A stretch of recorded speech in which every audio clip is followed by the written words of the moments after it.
ሰላም ጤና ይስጥልን የተወደዳችሁ እንደምን አላችሁ? ከአማራ ብሮድካስት ሴንተር ኤቢሲ ቴሌቪዥን የዕለቱን የትኩረት 30 ፕሮግራም ይዤ ቀርቤያለሁ። እኔና ጋዜጠኛ ንሙት ከእናንተ ጋር ቆይታ የምናደርግባቸው በርከት ያሉ ጉዳዮችን ይዘን ቀርበናል። እንደተለመደው እንዴት አላችሁ? እንዴት ከረማችኋል? እንዴት አምሽታችኋል? እንዴት አርፍዳችኋል? በያላችሁበት ሰዓት አቆጣጠር ሰላምታዬ ከዚህ ከስቱዲዮ ወደ እናንተ ይድረሳችሁ። በርከት ያሉ ጉዳዮች ስል እንግዲህ በቅርብ ጊዜ አማራን ከርተው ላገዛዙ እጅ የሰጡ እንግዲህ የአብይ አህመድ አገልጋይ መሆን የፈቀዱ የአማራን ሕዝብ ዋና አጀንዳችን አይደለም። የአብይ ልመናም አለ። እንደዚሁ ወለጋ ሄዶ አይ ቲንክ ወለጋ ባለፈው የዛሬም አንድ ዓመት እንደዚሁ ወለጋ አካባቢ ሄዶ አንድ አነጋጋሪ የሆነ ንግግር ተናግሮ ነበር ታስታውሱ ከሆነ። አሁንም እንደዚህ አይነት ነገሮች እንግዲህ ሀገሪቱ ውስጥ ያለው ሁኔታ የአጣብቂኙ በጨመረ ቁጥር ሮጦ ወለጋ የሚሄድበት ምክንያት አለና አይ ቲንክ ፖለቲካ እንደምታው ይገባናል። ስለዚህ እሱ ላይ ሀሳብ እናክልበታለን። ወለጋ ሄዶ ዛሬ ሲማጸን ነበር የነበረው። ክራይሲስ ግሩፕ ዘለግ ያለ አንድ አርቲክል አስነብቧል። ሪፖርት እንኳን አይደለም ግን አጠቃላይ በኢትዮጵያ በኤርትራና በትግራይ ያለውን ሁኔታ እና ኢትዮጵያ ውስጥ አጠቃላይ ያለውን ቀጠናው ላይ ያሉትን ጉዳዮች ያስነበበበትን አንድ ሰፋ ያለ ጽሁፍ ተመልክቻለሁ። እሱንም ዛሬ እናነሳለን። ሶስቱም አካላት በተለይ በትግራይ በኤርትራና በአገዛዙ መካከል ስላለው መፋጠጥ ያነሳበት ነው። ሶስቱም አካላት ጦርነቱን ለመጀመር አዋጭ የሆነ ምክንያት የላቸውም ነው የሚለው፣ ግን በስፋት እንመለከተዋለን። ምን እየነገረን እንደሆነ በስፋት የምንመለከተው ነው። በዚሁ ሪፖርት ላይ የአሜሪካ በፕራይቬትሊ አብይ አህመድን በተደጋጋሚ ያስጠነቀቀችበትን ምክንያት ያነሳል። አይኤምኤፍ እና ወርልድ ባንክን ጨምሮ በእነዚህ አካላት በተለይ በዚህ ቀጠና ላይ ጦርነት እንዲጀመር እንደማይፈለግ ያነሳው ሰፋ ያለ ሀተታ አለ። እሱን ወደ እናንተ የምናደርስ ነው የሚሆነው። ሌሎቹም ጉዳዮች ይኖሩናል። እስከ መጨረሻው አብራችሁን ከቆያችሁ አንድ የአፍሪካ ሪፖርት ይዞት የወጣ ነው ነገር ሲያስገርመኝ ነበረ ወደ ስቱዲዮ ከመግባቴ በፊት። ትላንትና ኤርዶዋን በመድረክ ላይ ከአብይ አህመድ ጋር በነበረበት ሰዓት ያነሳውን ነገር አስመልክቶ ማለት ነው እና ኤርዶዋን ሆን ብሎ ያንን መድረክ እንደተጠቀመበት ሆን ብሎ መድረኩን ይፈልገው እንደነበረ እና አብይ አህመድን ያጋለጠ ንግግር እንዳደረገም ነው የአፍሪካ ሪፖርት ይዞት የወጣውን ጽሁፍ ስመለከት። እና አብይ አህመድ በፍጹም እንደዚህ አይነት ነገር እንዲነገር በዛ መድረክ ላይ አይፈልጉም። ምክንያቱም በግልጽ የሚያስቀምጠው ጽሁፉ ምንድን ነው? እና አብይ አህመድ አምቢጌስ የሆነ ፖሊሲ ነው የሚከተሉት ሶማሌላንድ እና ሶማሊያ ላይ በተመለከተ። ከሶማሊያ ጋር አንካራ ሄደው ስምምነት ፈርመዋል። ግን ሶማሌላንድን በተመለከተ አምቢጌስ የሆነ ወይንም ደግሞ የተድበሰበሰ ፖሊሲ፣ ግልጽ ያልሆነ እያምታቱ ለመቀጠል የሚያመች አይነት አቋም ነበር ሲያንጸባርቁ የነበረውና ኤርዶዋን ያንን ካርድ ሊያስጥላቸው ሞክረዋል ነው የሚለው አፍሪካ ሪፖርት። በጣም እንግዲህ አንድምታው ምን እንደሆነ ከዚህ በፊት እና አብይ አህመድ የሚታወቁበት ባህሪ ያላቸው እና የአብይ አህመድ መንግስት የሚታወቅበት አገዛዙ የሚታወቅበት ባህሪ ያለው በተለይ ከውጭ ሀገራት እና ከሌሎች ሀገራት ጋር በሚኖረው ዲፕሎማቲክ ግንኙነቶች የሚያስተጋባባቸው መንገዶች አሉ። እያንዳንዱን ግንኙነት እንዴት ለራሱ ኢንተርናል ሀገር ውስጥ ለተፈጠረበት ቀውስ እንዴት ግብአት አድርጎ እንደሚያውላቸው ይታወቃል። ከዛም ባሻገር ደግሞ አምቢጊቲን በመፍጠር በሀገራት መካከል በማምታታት የሚጠቀምበትን ካርድ ነው ሊነጥቀው የሞከረው ነው ኤርዶዋን እያለ ያለው ጽሁፉ። እሱ ላይ ትንሽ ሀሳብ እንጨምርበታለን የማንሙትም። ስለዚህ እስከ ፍጻሜያችን ድረስ አብራችሁን ብትቆዩ በርከታ ያሉ ነገሮችን ከኛ ትሰማላችሁ። አጠቃላይ ፋኖን እንቅስቃሴና አዲስ ነባራዊ ሁኔታዎችን ወደ እናንተ እናደርሳለን። በአዴን ቤት የተፈጠሩትን መሐመድ ተሰማ እንደዚሁ በአዴኖችን ሰብስቦ ነበር። እዛ ላይ ያለውን ነገር ከኛ ትሰማላችሁ። አጠቃላይ እዛ ቦታም የተነገሩትን ነገሮች እስከ ፍጻሜያችን ድረስ አብራችሁ እንድትቆዩ አጌን በአክብሮት እጠይቃለሁ። የአማራ ብሮድካስት ሴንተር ኤቢሲን መደገፍ የምትፈልጉ ሰዎች ስቲከር እየገዛችሁ አበረታቱ። ከስቲከር ውጭ እንግዲህ ኤቢሲን በቀጥታ መደገፍ የምትችሉበት የዜና አማራጭ ነው። በሰሜን አሜሪካ በተለይ ላላችሁ 723093725 ዜል መጠቀም ትችላላችሁ። ካሻፕም ፔፓልም በተመሳሳይ ቁጥር በፔፓልም መጠቀም የምትችሉበት ሁኔታ አለ። ከዛ ውጭ ግን ኢሜል መጠቀም የምትፈልጉ ከሆነ ፔፓል.com ላይ ኤቢሲ የምታግዙበት የፔፓል አድራሻ አለ። በስክሪኑ ላይ ከታች በምትመለከቱት ማገዝ የምትችሉበት እድል አለ ማለት ነው። ሰው በእነዚህ አማራጮች ኤቢሲን ደግፉ። ተቋማችን እንዲያድግ የበለጠ እንድንሰራ ድጋፋችሁን አጠናክራችሁ ቀጥሉ ለማለት ነው። መልካም ቆይታ ይሆንላችሁ።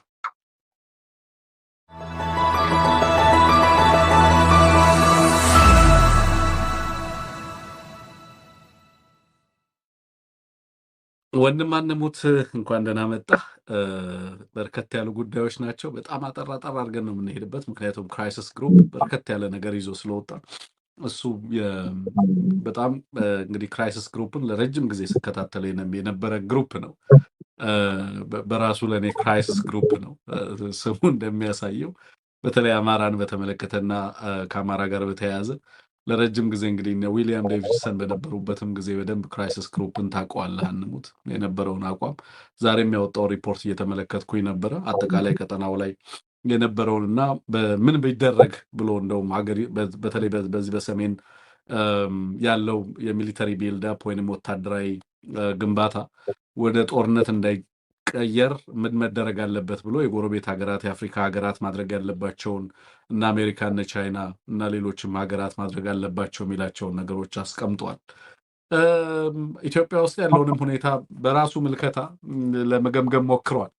እንግዲህ ያለውን የውስጥ መረጃም ታሳቢ ያደረገ ማለት ነው። ግምገማውን በደንብ እናያለን አንሙት።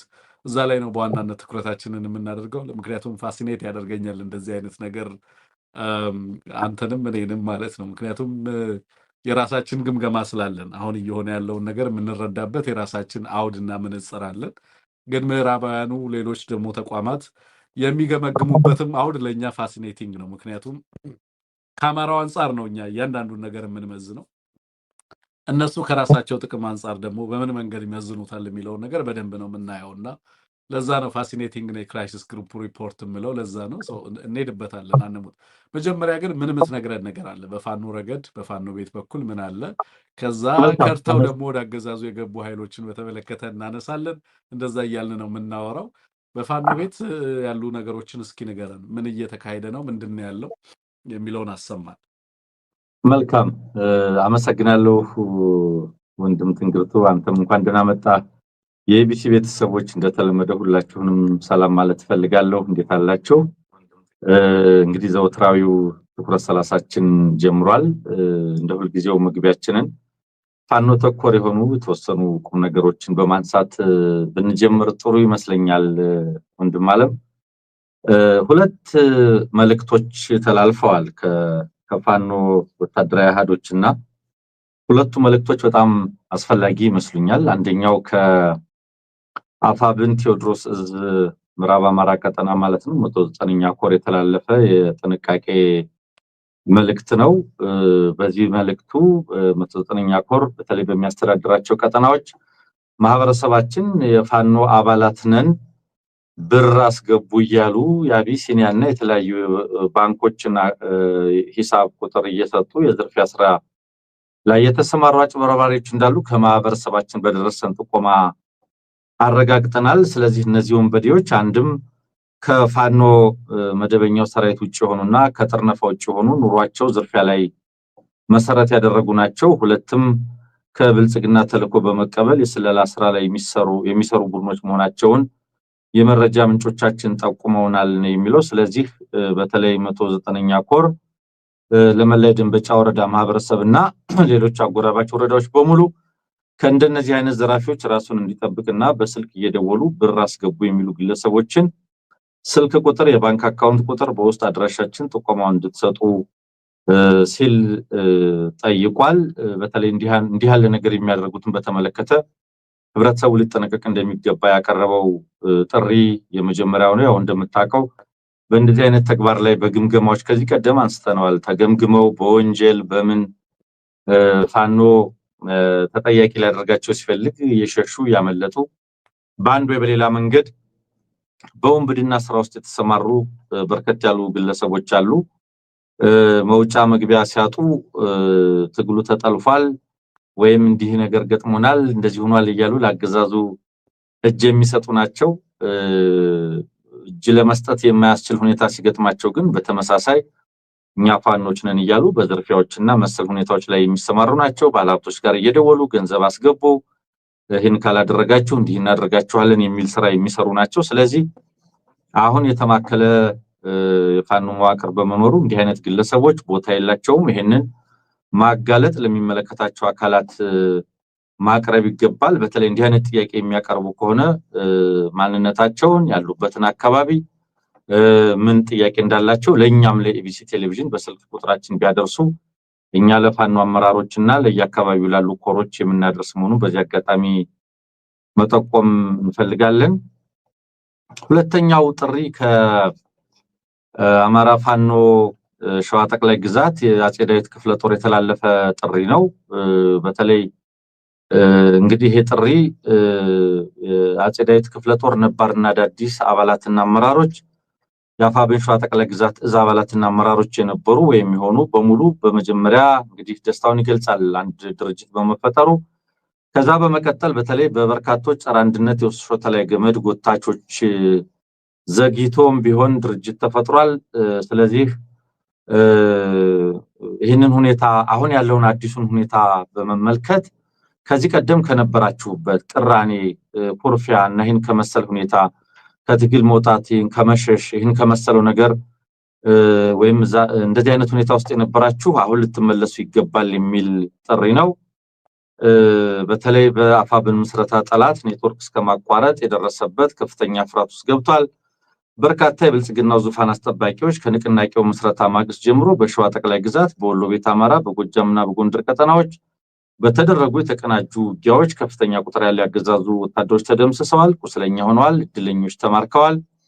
ድርጅቱ ያወጣውን የምህረት ጥሪ ተቀብለው ወደ ፋኖ እየመጡ ያሉ የስርዓቱ አገልጋዮችም ከአባላት እስከ አመራር ያሉት ቁጥራቸው ከቀን ወደ ቀን እየጨመረ ይገኛል ነው የሚለው ክፍለ ጦሩ። በመሆኑም አጠቃላይ ትግላችን ድርጅታዊ ቁመና ገና ከውልደቱ እዚህ ደርሷልና የተከበራችሁ የአፋብን ሸዋ ጠቅላይ ግዛት እዝ አፄ አምደ ጽዮን ኮር የአፄ ዳዊት ክፍለ ጦር ነባር ታጋዮች በሙሉ በተለያየ ምክንያት ከትግል ውጭ የሆናችሁ በሙሉ የውጊያ መመኪያ የጠላት ራስ ምታት የሆነው ትላንት በጥቂት የሰው ኃይል ዋጋ የከፈላችሁበት ስመገናናው አፄ ዳዊት ክፍለ ጦር በትጥቅም ሆነ በሰው ኃይል ከመቼውም ጊዜ በላይ ራሱን አደራጅቶ በከፍታ ማማ ላይ በመሆኑ ኑ የመጨረሻውን የድላችንን ዋንጫ አብረን ከፍ እናድርግ በማለት ጓዳዊ ጥሪያችንን እናቀርባለን ብሏል።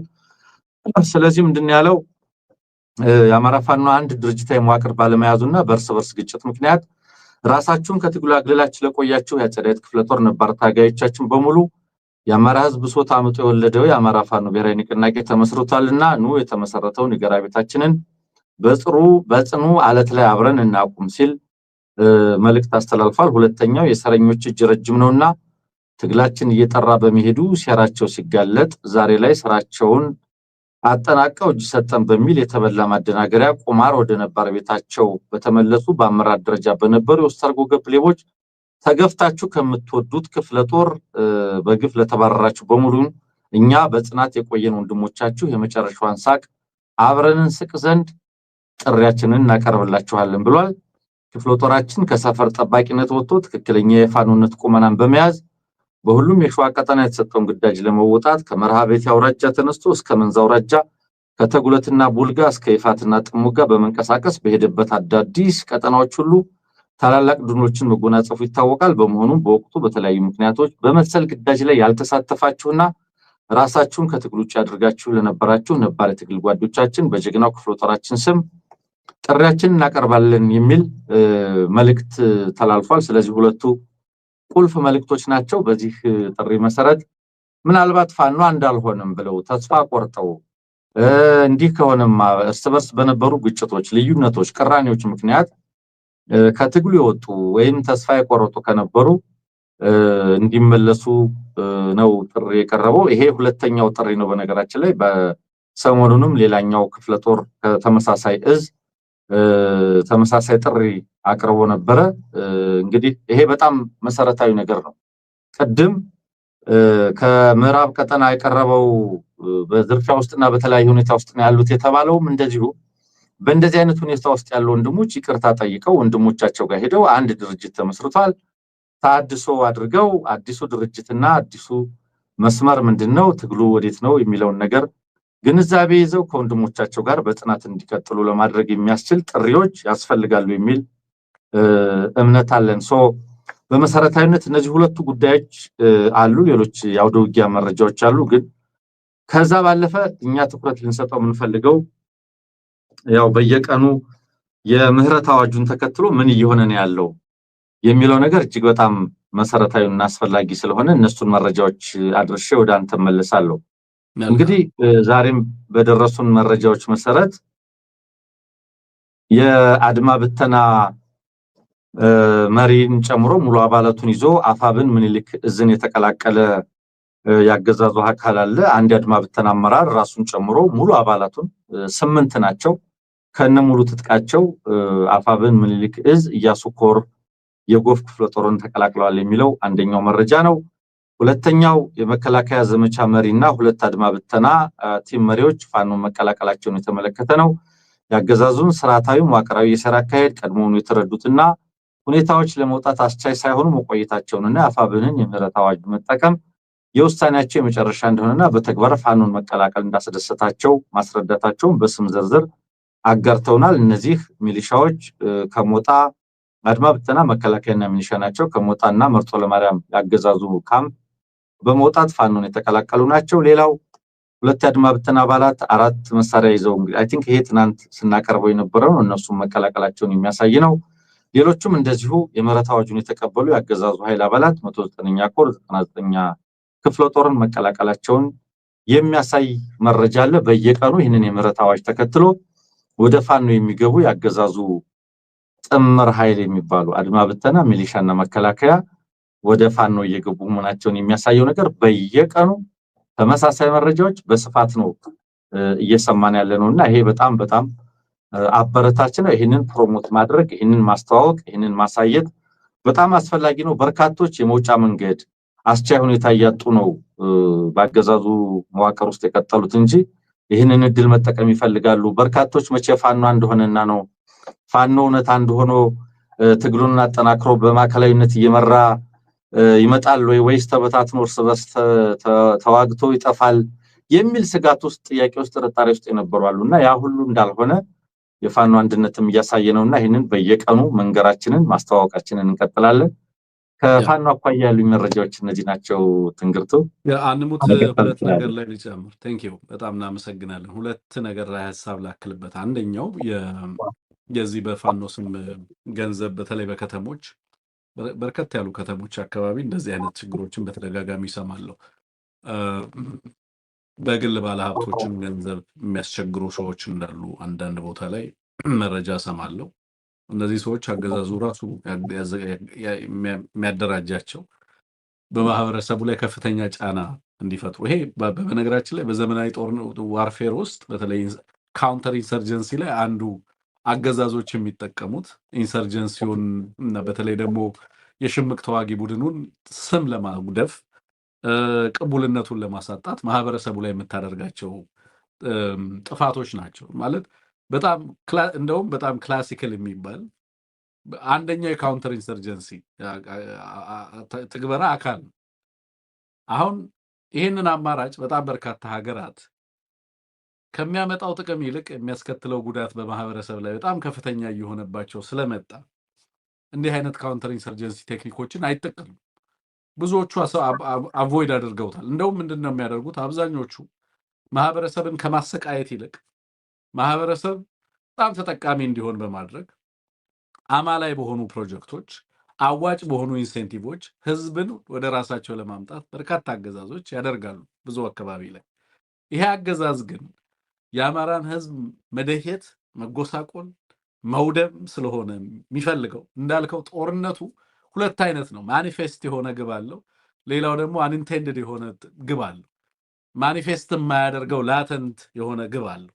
2 ግብ ነው ያለው። አንደኛው ማኒፌስትድ የሆነው በአደባባይ ህዝብ እንዲያውቀው የሚደረገው ግቡ በቃ ጦርነት እያደረግኩኝ ነው፣ ስለዚህ በዚህ ሂደት ውስጥ የሆነውን ኃይል በተለይ የታጠቀውን ኃይል ለይቼ ነው የምዋጋው፣ ግባችንም ህግ ማስከበር ነው የሚል ሎ ኢንፎርስመንት ነው የሚል ትርጉም ይሰጡታል በዋናነት። ላተንቱ ግን አንተ እንዳልከው ብዙ ጊዜ በዋናነት ይሄንን ጦርነት ከማድረግ ባሻገር ከሚዋጉት ኃይል ጋር ድልን ከማግኘት ባሻገር ቀጠናው ላይ የራሳቸውን ተጽዕኖ አሰርት ከማድረግ ባሻገር ያንን ማህበረሰብ ማውደም ነው ሌላኛው ግን። አሁን ይሄ አድማ ብተና የምትለው በአዴን የምትለው ኃይል ያገዛዙን ማኒፌስት የሆነ ግብ ነው የሚያውቀው። አገዛዙ እዚህ አካባቢ ላይ ይሄንን ጦርነት የሚያደርገው ህግን ሊያስከብር ነው ብሎ ነው የሚያስበው። ያገዛዙ ግን ላተንት ግብ ላተንት ግብ በአንድ በኩል በጦርነቱም ውድመት ያስከትላል፣ በሌላ በኩል ግን በጦርነትም ባይሆን ህብረተሰቡ ከፍተኛ ድቀት እንዲደርስበት ሌሎች አማራጮችንም የጦርነቱ ግብ አካል አድርጎ ይዞ ይሄዳል። አየህ ብዙዎቹ ይሄንን ላተንት ያገዛዙ ሌላኛውን ድርብርብ ፍላጎቱን በውስጥ የተሰነቀረ ፍላጎቱን የማጥፋት ፍላጎቱን የማውደም ፍላጎቱን ሌሎቹ አይገነዘቡትም።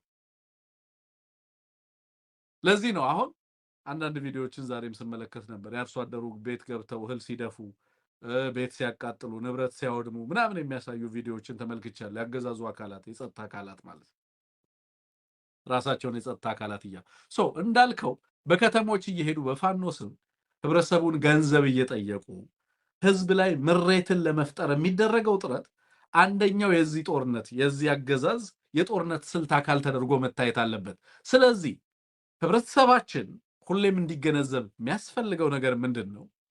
በፋኖ ስም ገንዘብ የሚጠይቅ አካል ካለ ለአማራ ሚዲያዎችም በተለያየ አግባብ ላሉ አደረጃጀቶችም በተለይ ደግሞ የፋኖች አደረጃጀት አንሙት በተለይ ደግሞ የመረጃ አደረጃጀታቸው ማህበረሰብ ውስጥ በጣም መስረጽ መቻል አለበት ብዬ ነው የማስበው። እንዲህ አይነት ህዝብ ላይ ጫና የሚያደርሱ አካላትን ራሳቸው አነፍንፈው ማን ነው ይሄንን የሚያደርገው የሚለውም በደንብ ለመረዳት የሚያስችል ሰፊ የመረጃ ኔትወርክ ሰፊ የመረጃ መዋቅር በከተሞች ውስጥ ሊኖራቸው ይገባል። ይሄ ምንም የሚያጠያይቅ ስራ አይደለም። በደንብ በስፋት ሊሰራበት የሚገባ አንደኛው ጉዳይ እሱ ነው። ሁለተኛ ህብረተሰቡ ራሱ አውቆ የዚህ ትግል አካል መሆን አለበት። እንደዚህ አያደርጉም ብሎ ትግሉንም ከጥቃት መጠበቅ አለበት፣ ራሱንም ከዘረፋ መጠበቅ መቻል አለበት ህብረተሰቡ ራሱ ማለት ነው። በተደጋጋሚ መግለጫዎች በተለይ ደግሞ በአፋብን የሚወጡ መግለጫዎች ይሄንን ህብረተሰቡን የማስገንዘብ ስራ ላይ በጣም ትኩረት ተሰጥቶ ሊሰራባቸው እንደሚገባ በደንብ ማሳወቅ ያስፈልጋል። አንደኛ ራስህ ገብተህ በራሴ መረጃ መዋቅር ልትደርስበት ይገባል። ህብረተሰቡ ኮምፕሌኑን ሳያቀርብ ራሱ ባይናው ከተሞች ያንተ መሆን መቻል አለባቸው። በቃ ከተሞች ውስጥ ልትኖር ይገባል። በእያንዳንዱ የመንግስት መዋቅር ውስጥ ልትኖር ይገባል። የራስ አደረጃጀት ሊኖር ይገባል። ምንም ጥያቄ የለውም። እንደዚህ አይነት ተልኮ ለሚሰጡ ሲሰጥ ራሱ ተልኮ ውስጥ አንተ ልትገባ ይገባል። በዚህ ሰዓት እንደዛ አይነት አቋም ሊኖር ይገባል። 3 ዓመት ትልቅ የማቹሪቲ ትልቅ የኢንስቲቱሽናላይዜሽን ጊዜ ነው። አንሙት ኦፍ ኮርስ አፋብን ከተመሰረተ ገና 30 ቀኑ ነው። ገና 30 ቀኑ ነው። ከትናንት ወዲያ ነው 30 ቀን የሆነው። በእነዚህ 30 ከዛ በፊት የነበረባቸው ሂደቶች ምን ያህል አድካሚ እንደነበሩ እረዳለሁ። ግን ከዚህ በኋላ የሚኖረው ቁመና ላይ ግን እንዲህ አይነት ከተሞች ውስጥ ህብረተሰብ ላይ ምሬት የሚፈጥሩ ግለሰቦች ህዝቡ እስኪጠቁም ድረስ የማይጠበቅበት ጊዜ እየመጣ እንዳለ ህዝቡ ማወቅ አለበት። ግን ህዝቡ ራሱ ይሄ ትግል ለሱ የሚደረግ ትግል እንጂ ከሱ የሚቀማ ትግል እንዳልሆነ መገንዘብ አለበት። ስለዚህ ህብረተሰቡ ከትግሉ ጋር አብሮ ቆሞ እንዲህ አይነት ሁኔታን የሚያደርጉ ግለሰቦችን እየታገል ኖ አልሰጥም፣ ፋኖ እንደዚህ አያደርግም፣ ለኛ ነው የሚታገለው፣ ከኛ ጋር ነው የቆመው፣ ለህዝቡ ሰላም፣ ለህዝቡ ደህንነት፣ ህዝቡን ከፍጅት ለመታደግ የወጣ አካል ነው ብሎ ህብረተሰቡ ራሱ ትግሉን ዲፌንድ ሊያደርግ ይገባል። አልሰጥም፣ እንዲህ የሚያደርግ ፋኖ የለም ብሎ ሊያስረው ይገባል። አርሶ አደሮች ምን ያደርጉ ነበር መሰለ? ይሄ ዲኤ የሚባል ዴቨሎፕመንት ኤክስቴንሽን የሚባል ፕሮግራም ነበር የምታስታውስ ከሆነ እና የግብርና ስልጠና የግብርና ባለሙያዎቹ ወደ አርሶ አደሩ ተላኩ እና ወደ አርሶ አደሩ ከተላኩ በኋላ አርሶ አደሩን ነው ኤክስትራክት ማድረግ ፈለጉ፣ መበዝበዝ ፈለጉ። በኋላ አርሶ አደሩ በደንብ ኢንፎርሜድ ስለነበረ እንደዚህ አይነት ነገር የሚያደርጉትን እየሰበሰበ ማሰር ጀመረ። ልክ እንደዛ ህብረተሰቡ በደንብ ኢምፓወርድ መሆን መቻል አለበት። ትግሉ በሚደረግባቸው እያንዳንዱ ቀበሌ፣ እያንዳንዱ ወረዳ፣ እያንዳንዱ የዞን ከተሞች ላይ አንሙት ህብረተሰቡ በሚገባ የተደራጀ መሆን መቻል አለበት። እንደዚህ አይነት አጥፊ ግለሰቦች ያገዛዙን ተልኮ ተቀብለው ህዝብ ላይ ምሬትን ለመፍጠር የሚገቡ ግለሰቦችን ህዝቡ ራሱ እንዲታገል ማድረግ ያስፈልጋል። ኢምፓወር መደረግ አለበት የአማራ ህዝብ ነው። አልቲሜትሊ ይሄ ትግል የሱ ስለሆነ ይሄ ትግል የህዝቡ ስለሆነ ማለት ነው። በዚህ መንገድ ህብረተሰቡን በደንብ እያደራጁና እያነቁ ውጤት እንዲያመጣ ማድረግ የሚቻልበት ሁኔታ አለ የሚለውን ነገር ለማንሳት ብዬ ነው። ሌላው ሁለተኛ ያነሳው ነገር አለ እያስገረመኝ የመጣው ነገር ምንድነው በጣም ሰፊ የሆነ ኃይል ነው እየገባ ያለው ከአዋጅ ከምህረት አዋጁ በኋላ በየቀኑ በጣም የሚመጣው ኃይል በጣም በርካታ ነው ሶ አሁን ሜንስትሪሙ ላይ ብቻ ነው እንደውም እንደዚህ አይነት መረጃዎች እየደረሱ ያሉት በሚዲያው ነው ኮሙኒኬት እየተደረገ ያለው ግን እነዚህ አርሶ አደሮች ሚሊሻዎች አድማ በተናው አብዛኛው የስልክና የኮሙኒኬሽን አገልግሎትም ያለው አይደለም ሶ እንዴት ነው መረጃዎችን እያገኘ ያለው እንዴት ነው ተደራሽ እንዲሆን እየተደረገ ያለው ምን አይነት ኔትወርኮችን ይጠቀማል ለምሳሌ አፋብን ሶ እነዚህ ላይ በደንብ መሰራት አለበት ሜሴጂንግ ኮሙኒኬሽን በጣም መሰረታዊ ነው ብዬ ነው ማስበው ህብረተሰቡ መረጃ እንዲያደርስ እነዚህ ወጣቶች ሲመጡ በተለይ ወደ ሚዲያው መጥተው ለምን ካገዛዙ ኃይል ወጥተው ወደ ህዝብ እንደተቀላቀሉ ከህዝቡ ጋር ለምን እንደተቀላቀሉ የሚያሳዩበት የሚናገሩበት አግባብ አይ ቲንክ እየተጠናከረ መሄድ የሚኖርበት ይመስለኛል በዛ ረገድ ብዙ ስራ ቢሰራ የተሻለ ውጤት ከዚህም በላይ ደግሞ ሌላ ውጤት ልናይ እንችላለን የሚለው ነው አንሙት ወደ ሌላኛው ርዕሰ ጉዳያችን በቀጥታ እንድናልፍ ፈልጋለሁ በተለይ ደግሞ ከአማራ ትግል ከርተው እጅ ሰጥተው ሳይሆን ከርተው ነው የሚባለው የሚል ማስተካከያ ሰው ልኮልናል ምክንያቱም እጅ አልሰጡም አክቹሊ እጅ የምትሰጠው በጦርነት ሁኔታ ውስጥ ነው አይደለም እጅ የምትሰጠው እነዚህ ምንም የተዋጉ አካላት አይደሉም ከርተው የአማራን ህዝብ ትግል ጠልፈው ካገዛዙ ጋር ተስማምተናል ብለው ተፈራርመናል ብለው ወደ አገዛዙ የገቡ ናቸው ከገቡ በኋላ ጦርነቱም አልቆመም አገዛዙ ይባስ ብሎ ዞኖችን መነጠቅ ጀመረ ከባድ ትርምስ ውስጥና ቀውስ ውስጥ ገባ ለዓለም አቀፉ ማህበረሰብ ተስማምቻለሁ ተፈራርሜያለሁ ብሏል በማግስቱ የሆነው ነገር ግን በአንድ አካባቢ ኦፕሬሽን ብቻ በአንድ አካባቢ ኦፕሬሽን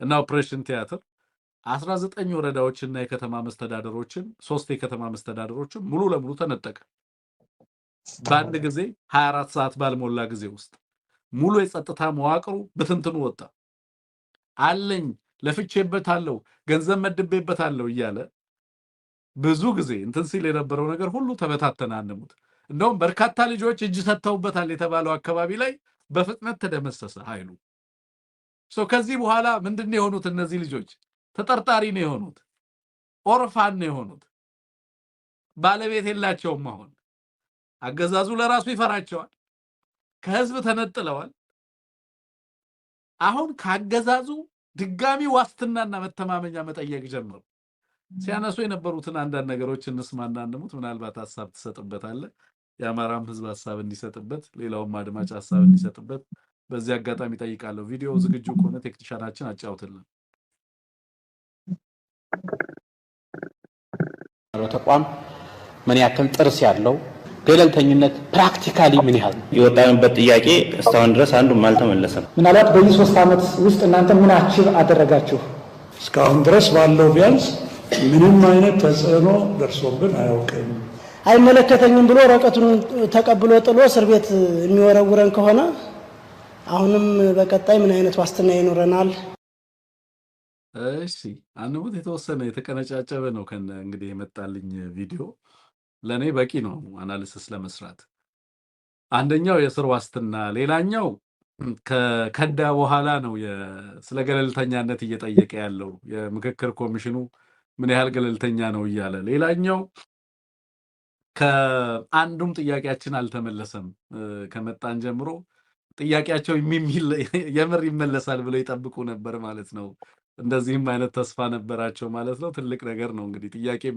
የሚመለስ ጥያቄ ያለው ብለው ማሰባቸው በራሱ ኤኒዌይ እንደዚህ ይያሉ ነው ያሉት አንሙትና ምንድነው የሚነግርህ ይሄ ከነዚህ አሁን የሰማሃቸው ነገሮች ምንድነው የሚነግሩ በምን አይነት ሁኔታ ውስጥ እንዳሉ የሚያሳይ ይመስለኛልና ምንድነው የተረዳው እስኪ ሐሳብ ስጥበት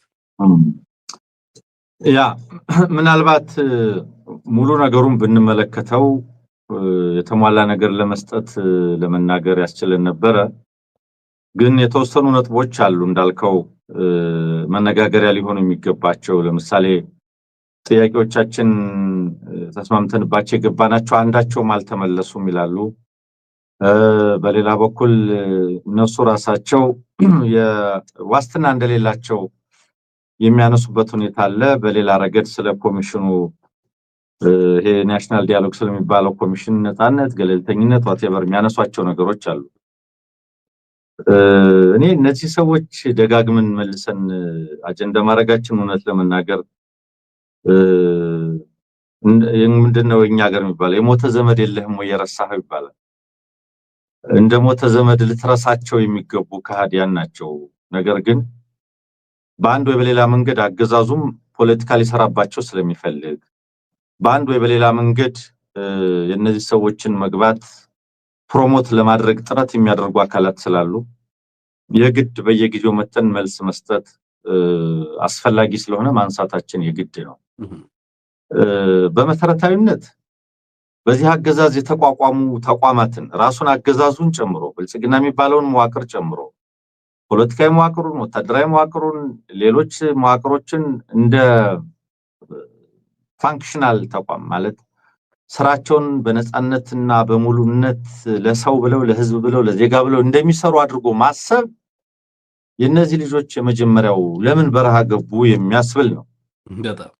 ናሽናል ዲያሎግ የሚሰራ ተቋም ነው ብለው የሚያስቡ ከነበረ ናሽናል ዲያሎግ እኮ የ3 ዓመት መቋቋሚያ ጊዜውን አጠናቆ በፓርላማ ጊዜው ተራዝሞለት ከአማራ ትግል ወታደራዊ ትግል መጀመር በፊት ተመስርቶ ጊዜው አልቆ ተራዝሞ የሚሰራ ነውና በዚህ ተቋም መሰረት ወይም አማካኝነት የሚመለስ የአማራ ህዝብ ጥያቄ አለ ብለው አስበው ከነበረ ዛሬ ሳይሆን የዛሬ 3 ዓመት የአማራንም ትግል የአማራንም ህዝብ በብዙ መንገድ ዋጋ ሳያስከፍሉ ያን የሆኑ ሊቀላቀሉ ይገባ ነበር።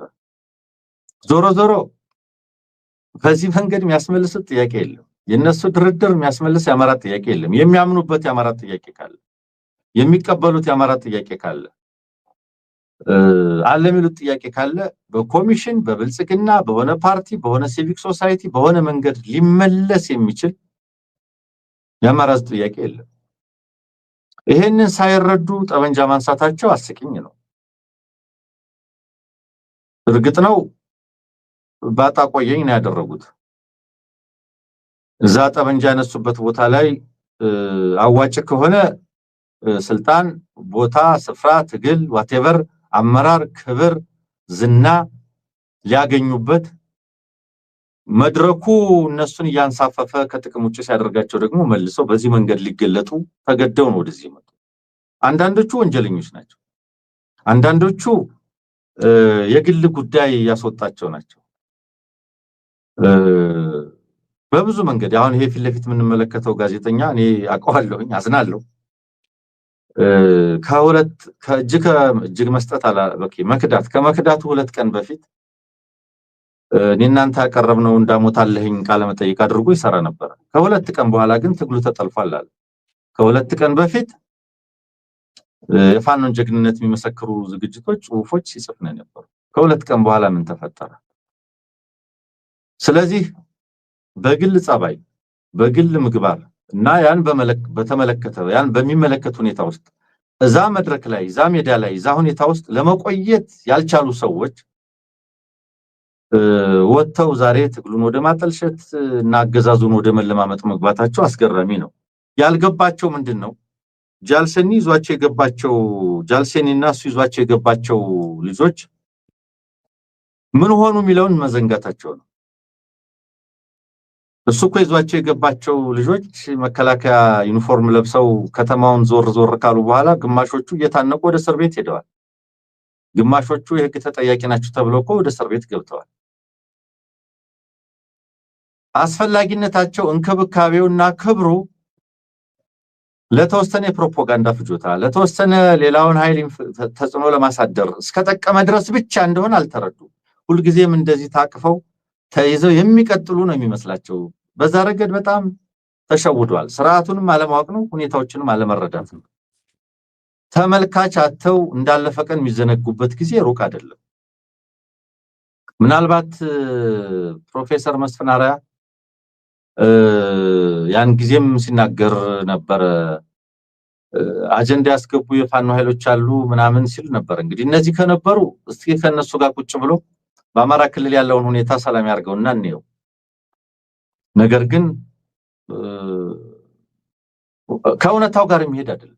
መሬት ላይ ካለው እውነታ ጋር የሚሄድ አይደለም። እነዚህ ሰዎች ለምን ያማራን ህዝብ ጥያቄ ለመረዳት እንደቸገራቸው አላውቅም። ለምን የትግሉን ባህሪ ለማወቅ እንደቸገራቸው አላውቅም። ትግሉ የቆመባቸውን ምሰሶዎች ለመረዳት እንዴት እንደከበዳቸው አላውቅም። እርግጥ ይሄን መረዳት ቀላል ነገር አይደለም። ይቅርና የከዳ ይቅርና በተቃውሞ የቆመ ይቅርና አያገባኝም ብሎ ከውጭ የሚመለከት አንዳንድ የትግሉ ደጋፊ ነኝ የሚሉ ሰዎችም የትግሉን ምሰሶዎች ስተው እንመለከታለን። ወይ ከግል ፍላጎትና ጠባይ አኳያ ወይ ከተለያየ ምክንያት መሰረታዊ የትግሉን ባህሪዎች ምሰሶዎች እና ትግል የሚጠይቃቸውን መስዋዕትነቶች ትግል የሚጠይቃቸውን ዋጋ መክፈሎች በትግል ውስጥ የሚያጋጥሙትን ውጣ ወረዶች የመሳት ስለሆነም በወቅታዊ ክስተቶች በአንዳንድ አጋጣሚዎች ከመሰረታዊ የትግሉ አንጓና ምሰሶዎች የመዛነፍ ሁኔታዎች በተደጋጋሚ ተመለከታለን። ስለዚህ ይህ አገዛዝ ያመኑትና የቀረባቸውን ምን አደረጋቸው? ይህ አገዛዝ የፈጠሩትን ሰዎች ራሱ እኮ በልቷቸዋል። አብይ አህመድን ለስልጣን ያበቁ ግለሰቦች ቡድኖች ይሄ ስርዓት እንዲቀጥል በብዙ መንገድ በፕሮፓጋንዳ በገጽታ ብዙ ዋጋ የከፈሉ ግለሰቦች አካላት ቡድኖች የት ነው ያሉት? የት ነው የደረሱት? እነዚህ ሲዋጉ ከርመው ያገዛዙን ኃይል በአንድ ወይ በሌላ መንገድ አጥቅተዋል ተብሎ የሚታሰቡ ግለሰቦች ዛሬ የደህንነት ዋስትና ያለመታሰር ዋስትና ሌላም ነገር እየጠየቁ መሆናቸው አስቂኝ ነው። ምናልባት እስከዛሬም የታገሷቸው ድንገት የሚመጡ ካሉ የነሱን ሁኔታ ለመጠበቅ ካልሆነ በስተቀር ለነዚህ ሰዎች ክብር ያለው ስለሆነ አይደለም። ያገዛዝ ለነዚህ ሰዎች ክብር የለው፣ መቼም ክብር ሊኖር አይችልም። ይልቁንም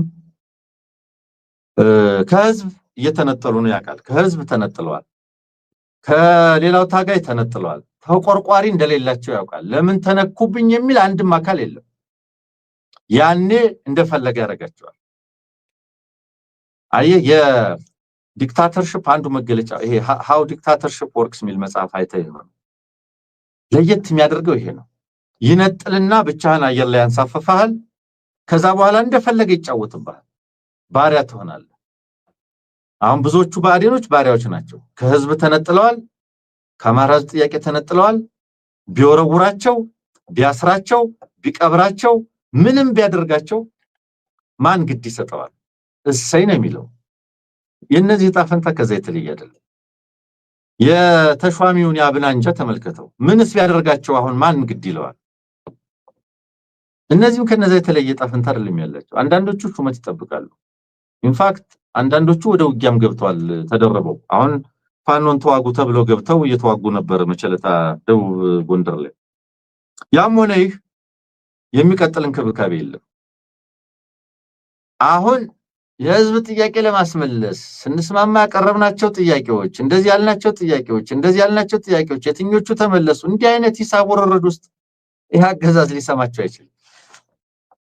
የለም አፍተር ኦል የሚባሉት ስምምነቶችም ለመንገር ሞክረዋል። ሊሆኑ አይችሉም። ጃልሰኒ እኮ ተስማምቶ ተፈራርሞ ገባ። አባላቶቹን ከስር ማዳን አልቻለም። እሱ ቢሾምም እነዚህ ግለሰቦች ከዛ የተለየ ጣፈንታ የላቸውም። የተመሰከረው ነገር ከሃዲነታቸው ብቻ ነው። ስለዚህ አሁን የሰራዊ ባርት ጥያቄ ውስጥ ገቡ። አሁን እንታሰራለን ወይንስ አንታሰርም? ጥያቄያችን የተደረሰ መደራደሪያ ላይ እንደዚህ አይነት ሌቨሬጅ የለም። አሁን የትኛው ጥያቄ ነው? የፖለቲካ እስረኞች ይፈቱ፣ የታሰሩ ፋኖች ይፈቱ፣ አማራ ህዝብ ከመፈናቀል ከመገደል ይቆም። ይሄንን የፈረመው አረጋ ከበደ የአማራ ህዝብ እንዳይገደል እንዳይፈናቀል ለማድረግ አረጋ ፊርማ እኮ አልነበረም የሚያስፈልገው። ፎርዛት ማተር ብዙዎቹ እኮ ሲጠይቁ ነበር። የይልቃል ክፋለ ካቢኔ እኮ አዲስ አበባ መምጣት አልቻልኩም በመኪና ብሎ ከኦህዴድ ጋር ስብሰባ ተቀምጧል። ጠቅላይ ሚኒስትሩ ቸር የሚያደርገው ስብሰባ ላይ ያኔ ጠቅላይ ሚኒስትሩ ቸር ያደረገው ስብሰባ ላይ ተቀምጠው እኛ አዲስ አበባ መግባት ተከልክለናል እንደ ካቢኔ የሚሉ ሰዎች ነው የነበሩት። አረጋ ከበደ ካቢኔውን በመኪና አዲስ አበባ መላክ ይችላል። እንኳንስ አማራ እንዳይፈናቀል አማራ እንዳይገደል ለመፈራረም ማረጋገጫ ለመስጠት ይቅርና ማለት ነው። ይህንን ድራማ እንዲህ አይነት ትራሽ ትቢያወሬ ትልቁ የአማራ ኮዝ ትልቁ የአማራ ትግል ትልቁ አጀንዳችን ሊሸከመው የሚችል አይደለም። ነገር ግን ዛሬም በአንድ ወይ በሌላ መንገድ በግል ጠባያቸው በሰሩት ወንጀል ተጠያቂነትን በመሸሽ በእብሪት በማናለብኝነት በሽፍታነት በዋርሎርዲዝም ይሄን በመሰለ መንገድ ከመዋቅራቸው አፈንግጠው ወጥተው ተደብቀው በዝርፊያና በመሰል መንገድ ኤንድ አላስችል ብሏቸው እጅ ሲሰጡ ደግሞ ትግሉን በማቆሸሽ ላይ የተሰማሩ አካላት ናቸው። የእነዚህ ሰዎች ወንጀል ትልቁ ወንጀል የአማራን ህዝብ ትግልና ኮዝ አቆሽሸዋል፣ አሳንሰዋል። ትልቁን ጉዳይ አሳንሰዋል። የአማራ ህዝብ ጥያቄና ጉዳይ ካረጋጋ በመፈራረም የሚፈታ ቢሆን ኖሮ ከሰላም ሚኒስቴር ጋር በመፈራረም የሚፈታ ቢሆን ኖሮ ያ ሁሉ ሰላማዊ ሰልፍ፣ ይሄ ሁሉ ጦርነት፣ ይሄ ሁሉ ዋጋ መክፈል አያስፈልግም ነበር። ስለዚህ ለነዚህ ሰዎች ተሸንፈን የወጣ ነው፣ ተቀባይነት አተን የወጣ ነው፣ አልቻልንበትም፣ አልሆነልንም። የትግሉ እድገት ከኛ አቅም ጋር ሊሄድልን አልቻለም። የኛ አቅም የትግሉን እድገት የሚመጥን አልሆነም። ስለሆነም በሰላማዊ መንገድ ህይወታችንን እንኖራለን ብለው አርፈው በሙያ ካላቸው በሙያቸው ሙያ ከሌላቸው በሚችሉት የጉልበት ይሁን ዋቴቨር ስራ ተሰማርተው የግል ኑሮ ቢኖሩ ያባት ነበር። ክፋቱ አንዴ በጎብኝነት ሌላ ጊዜ በምክክር ኮሚሽን ምናምንነት ሌላ ጊዜ በሆነ ምናምን መድረክ ላይ በመገኘት ዛሬም ሬሌቫንት እንደሆኑ ጠቃሚ አስፈላጊ እንደሆኑ ለማሳየት የሚያደርጉት ጥረት መሳቂያን ያደረጋቸው።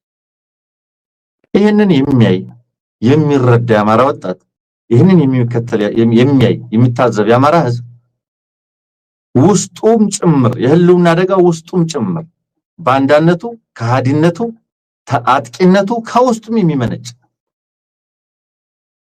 ራስ ጠልነት የተደረሰ እንደሆነ እንዲያገናዝብ እንዲመለከት እድል የሚሰጡ መማሪያዎች ብቻ ናቸው። የውስጥ ትግል ውስጥ መማሪያ ናቸው እነዚህ ሰዎች ፋይዳ። ምን አይነት የከፋ አማራ ሊመጣ ይችላል? ምን አይነት ራስ ጠል አማራ ሊመጣ ይችላል? ምን ያህል ራሱን የዘነጋ አማራ ሊኖር ይችላል ለሚለው ጉዳይ መማሪያ ብቻ ናቸው። በሚያሳዩት እያንዳንዱ አስከፊ ሁኔታ ውስጥ በሚያሳዩት እያንዳንዱ አስነዋሪ ተግባር ውስጥ እነዚህ ብቻ አይደሉም። ያኛው ተሿሚ አንጃ ያገዛዙ ተላላኪ ይሄ መናጆ ጁኒየሩ እነዚህ ሁሉ የሚያሳዩ ሙሐባውም በለጠ ሞላም ተመስገን ጥሩነህ ከነቡድናቸው የሚያሳዩ አማራ ከውስጡ በውስጥ ትግል ውስጥ ምን ያህል አስከፊ ሰዎች አስከፊ አስተላለፍ ሊመጣ እንደሚችል ስለሆነም የአማራ ብሔር ግንባታ የአማራ የራስ በቅነት ትግል ይህንን የመሰለ ከሃዲ ራስ ጠል ኃይል ሁሉ የመታገል እንደሆነ በግልጽ የሚያመለክት ነው። ራስን ማጥራት ውስጥን ማጥራት በብሔርተኝነት በእንደዚህ አይነት ጉዳይ ላይ እንድትጨክን ያስገድዳል። በጣም እንድትጨክን ያስገድዳል።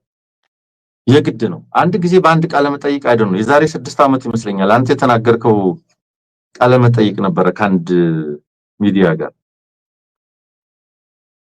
አይ መላው አማራ ተዋርዶ ከሚኖር የሆነ ያህል አማራ የሆነ ሚሊዮን ያህል አማራ ዋጋ ከፍሎ መጪው ትውልድ ነፃ ቢወጣ መጪው ትውልድ ነፃነቱን ቢያውጅ ዲግኒቲ ማንነት እኮ ክብር ነው።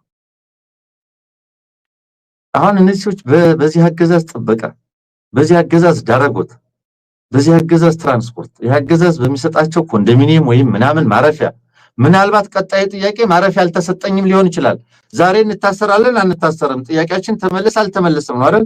ቀጣይ ጥያቄ እኔ ማረፊያ አልተሰጠኝም ተሰጥቶኛል ስራ አገኘው አላገኘውም ሊሆን ይችላል ጥያቄ።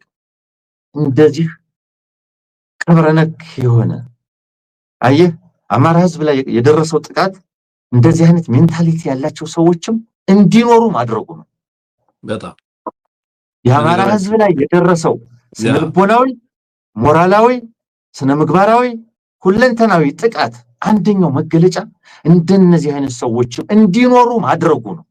እንዲህ አይነት አማራ እንዲኖር ማድረጉም ነው። ሞቴን መርጣለሁ የማይል ለክብሩ የማይሞት ክብርህን ከሸጥከው ያር ነው በዲ ያ ተበደራ አማራነትን ከሸጥከው በኋላ ምንድነው ተበድረህ ነው የምትኖረው ነፃነትን ከአብይ አህመድ እና እየተመጸወተ ሞራል ስነ ምግባር እሴት ባህል እነዚህ ከተከራዩ እነዚህ ከተሸጡ እነዚህ ለግብይት ከቀረቡ ሆአሪው እነዚህ ላይ ኮምፕሮማይዝ ካደረክ ምንም እኮ ነው ስለዚህ እነዚህ ሰዎች የቀጣይ ጥያቄያቸው በእርግጠኝነትም ነገር ወይ ክልል ላይ ሹሙን ወይ ፌደራል ላይ ሹሙን የሆነ ቦታ ስጡን መኖሪያ ቤት አሳርፎን ተጠግተን በልተን እንኑር ነው የሚሆነው ከዛ በቀር ያም ካልታሰሩ አሽቀንጥሮ ካልጣላቸው ስልክ የሚያነሳላቸው ሰው እስከሚጠፋ ድረስ ይቀጥላል ልፈልጌ ነው ታንኪ እሱ በነገራችን ላይ እነዚህ ልጆች ሬሌቫንስ የሚቀጥለው ፋኖ እንትን ሆኖ ከቆየ ነው ለምሳሌ የፋኖ የማጥቃት እንቅስቃሴ በጣም በፍጥነት ከሄደ የሚታሰሩበትን ቀን ያፈጥነዋል ፋኖ በተወሰነ መንገድ የማጥቃት እንቅስቃሴውን ገታ ካደረገ እነዚህ ልጆች እንደ በነገራችን ላይ አንድ ተረት ነበር አንሙት እንግዲህ ልጆች ሆነን የሰማው ተረት ነውና አንዲት አይጥ ትመስለኛለችና ዝሆን ላይ ሆና ከዝሆን ጀርባ ላይ ተሳፍራ እየሄዱ ከዛ በኋላ ልክ ድልድዩን ሲሻገሩ ድልድዩ ይንቀጠቀጣልና አይጧ አንቀጠቀጥ ነው አይደል ይሄንን ድልድይ ምናምን አለችው ዝሆኑንና ልክ እንደዛ አይነት ነገር ነው የሆነብኝ እነዚህ ልጆች ሲገቡ ሲፈራረሙ የምር አገዛዙ ወኪል ኃይል አድርጎ እንደተቀበላቸው ነበር የሚያስቡት ማለት ነው እኛም እናውቃለን ማን እንደሆኑ እነሱም ያውቁታል ማን እንደሆኑ ግን አገዛዙን ያታለሉ ነበር የሚመስላቸው ላይክ የማያቃቸው ነበር የሚመስላቸው ምን ይሄ ፖለቲካ እና ግለሰቦች በፖለቲካ ውስጥ የሚኖራቸው ሚና አልቲሜትሊ ዋጋ የሚኖረው ባለህ አቅም ባለህ የማድረግ አቅም መፍጠር በምትችለው ተጽዕኖ ነው ሙሉ ሰራዊትህን ለቀህ በግል ስትሄድ ኦኬ ከፕሮፓጋንዳነት ጠቀሜታ ከዩዝፉል ኢዲየትነት የዘለለ ምንም ፋይዳ የለህም ይሄንን ማወቅ አለብህ ማንም ምንም አይደለም ደመቀ መኮንን ተነሳ አይደለም ተወረወረ ምንም አይደለም ስልጣን ላይ ያለውን ስልጣንና አቅም ሊጠቀም በሚያስችል ወደ ተጽዕኖነት ሊቀይር የሚያስችል ፓወር በእጁ ላይ እስከሌለው ድረስ ባዶን ማንም ሰው አብይ አህመድ አርበኛ ዳሞት በቀደም ነበር ሲለኝ ነበር እግሩን እንዲተክል ያደረገው ሃርድ ፓወሩና ሶፍት ፓወሩ ምንድነው ከሃርድ ፓወሩና ሶፍት ፓወሩ ውጪ አብይ አህመድ ኦፕሬተር ነው በቃ ምንም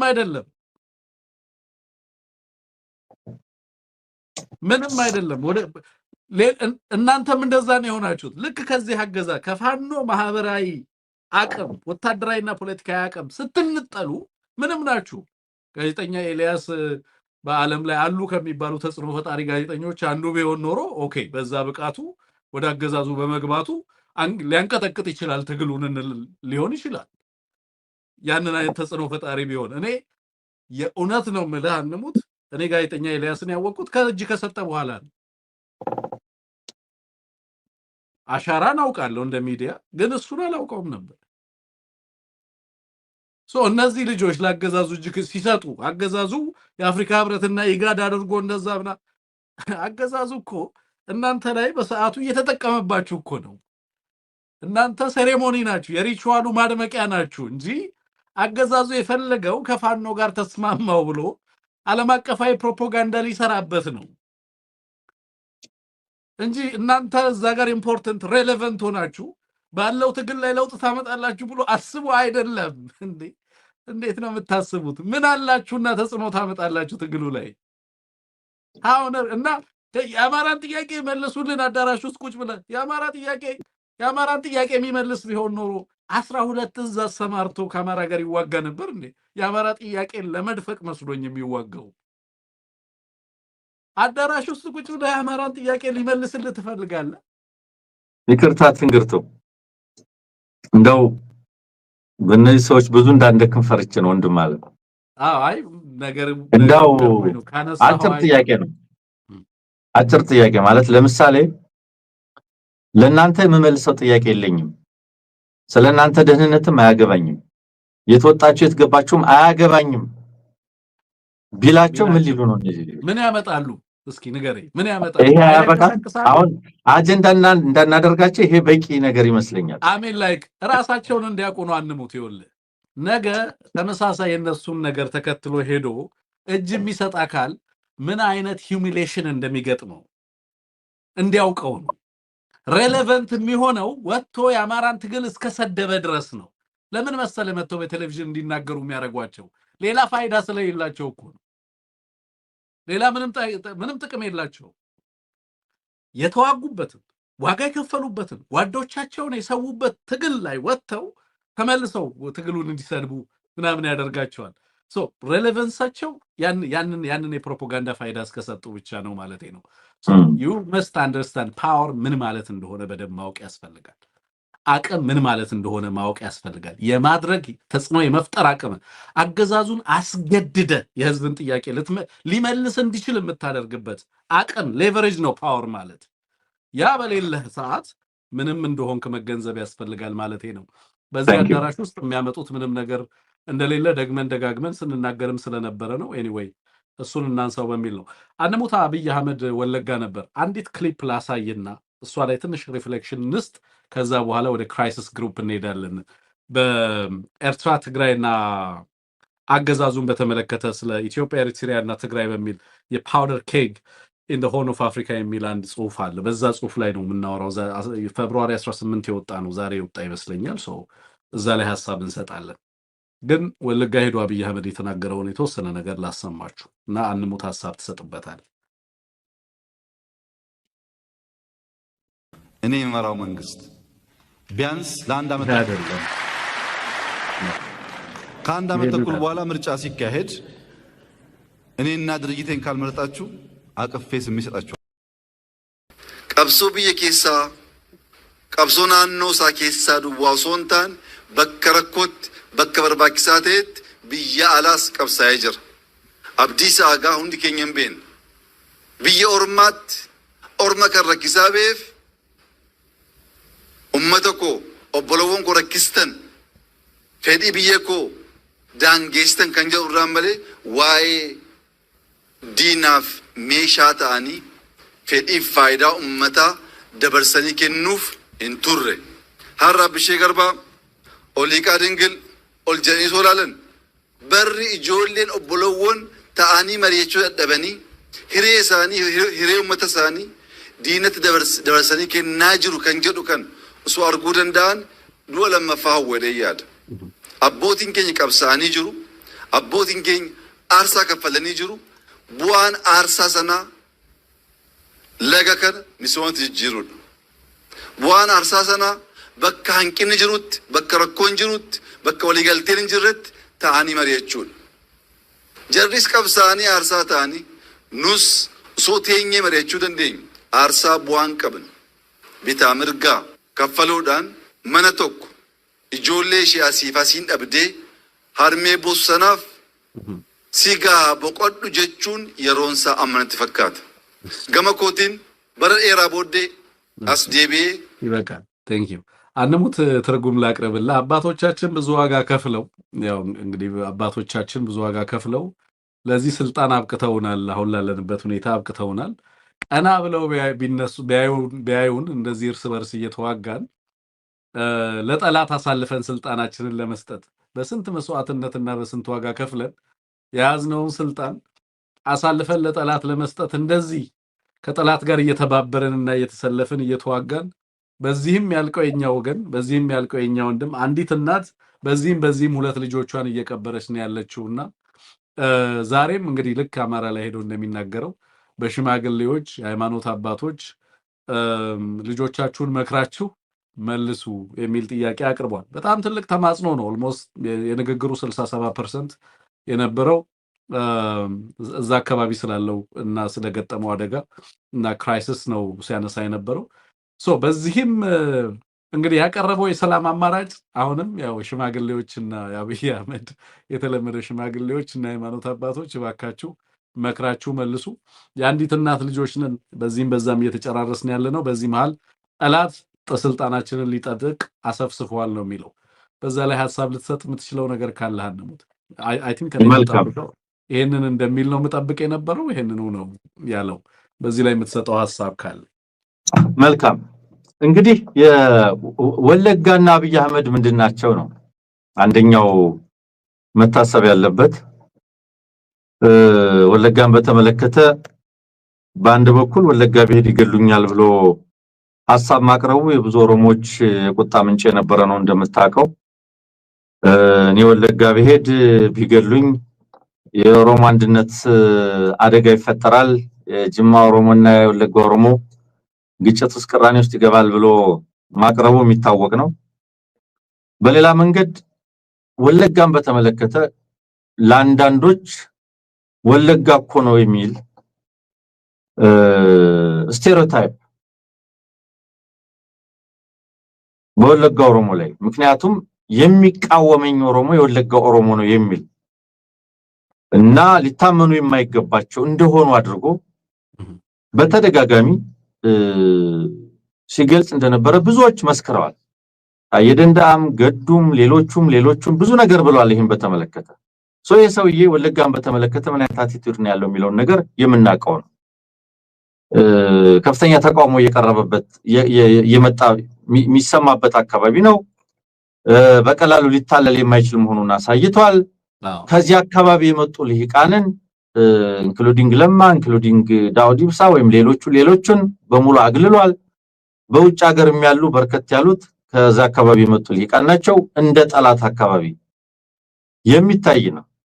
ነሽመልስ እየፎከሩ የሚነዙት የትራክተርና የውሃ ፓምፕ አቅርቦት የማያውቀው ኢንፋክት የድሮን የአውሮፕላን የተኩስ የምናምን ቀጠና ነው። ስለዚህ ዛ ቦታ ሄዶ ማውራት ምን ማለት ነው? መቸለታም ፓርላማ ላይ እንደምታውቀው ነው የሚኒልካያንን ትርክት አምጥቶ ሲያወራ ነበር። ወለጋ በጣም ጃይንት አስተሳሰብ በጣም በርካታ ለመብቱ ሟች ልሂቅ ያለበት አካባቢ ነው። ኢንፋክት ይሄ አገዛዝ በወለጋ ህዝብ ስም ብዙ ወንጀሎች ደግሞ ፈጽሟል። ይሄ አገዛዝ በወለጋ ህዝብ ስም በወለጋ ልሂቅ ስም ብዙ ትርክት ሰርቷል፣ ብዙ ወንጀል ፈጽሟል። አብይ አህመድ እኮ ባለፈው ወለጋ ሄደ ጊዜ ከዚህ ያፈናቀልነው ነፍጠኛ አይተኛልንም የሚል መልእክት እኮ ተናግሯል። አብረን እንቁም እንሰለፍ የሚለው ጥሪ አዲስ ጥሪ አይደለም። ስለዚህ አብረን እንቁምን አሁን ምን አመጣው? ባለፈው ፓርላማ ላይ ሚኒልካያንን አለ ኦላ ግልጽ አቋም ይዞ ቆሟል። ጠላት አድርጎታል። ከዳሬ ሰላም እስከ ዛንዚባር ተመላልሶም አልሰማም ብሎታል። አባገዳ ልቆም ሽማግሌ ልቆም እምቢ ብሎታል፣ ፈርጆታል። አሁን አብረን እንቁምን ምን አመጣው?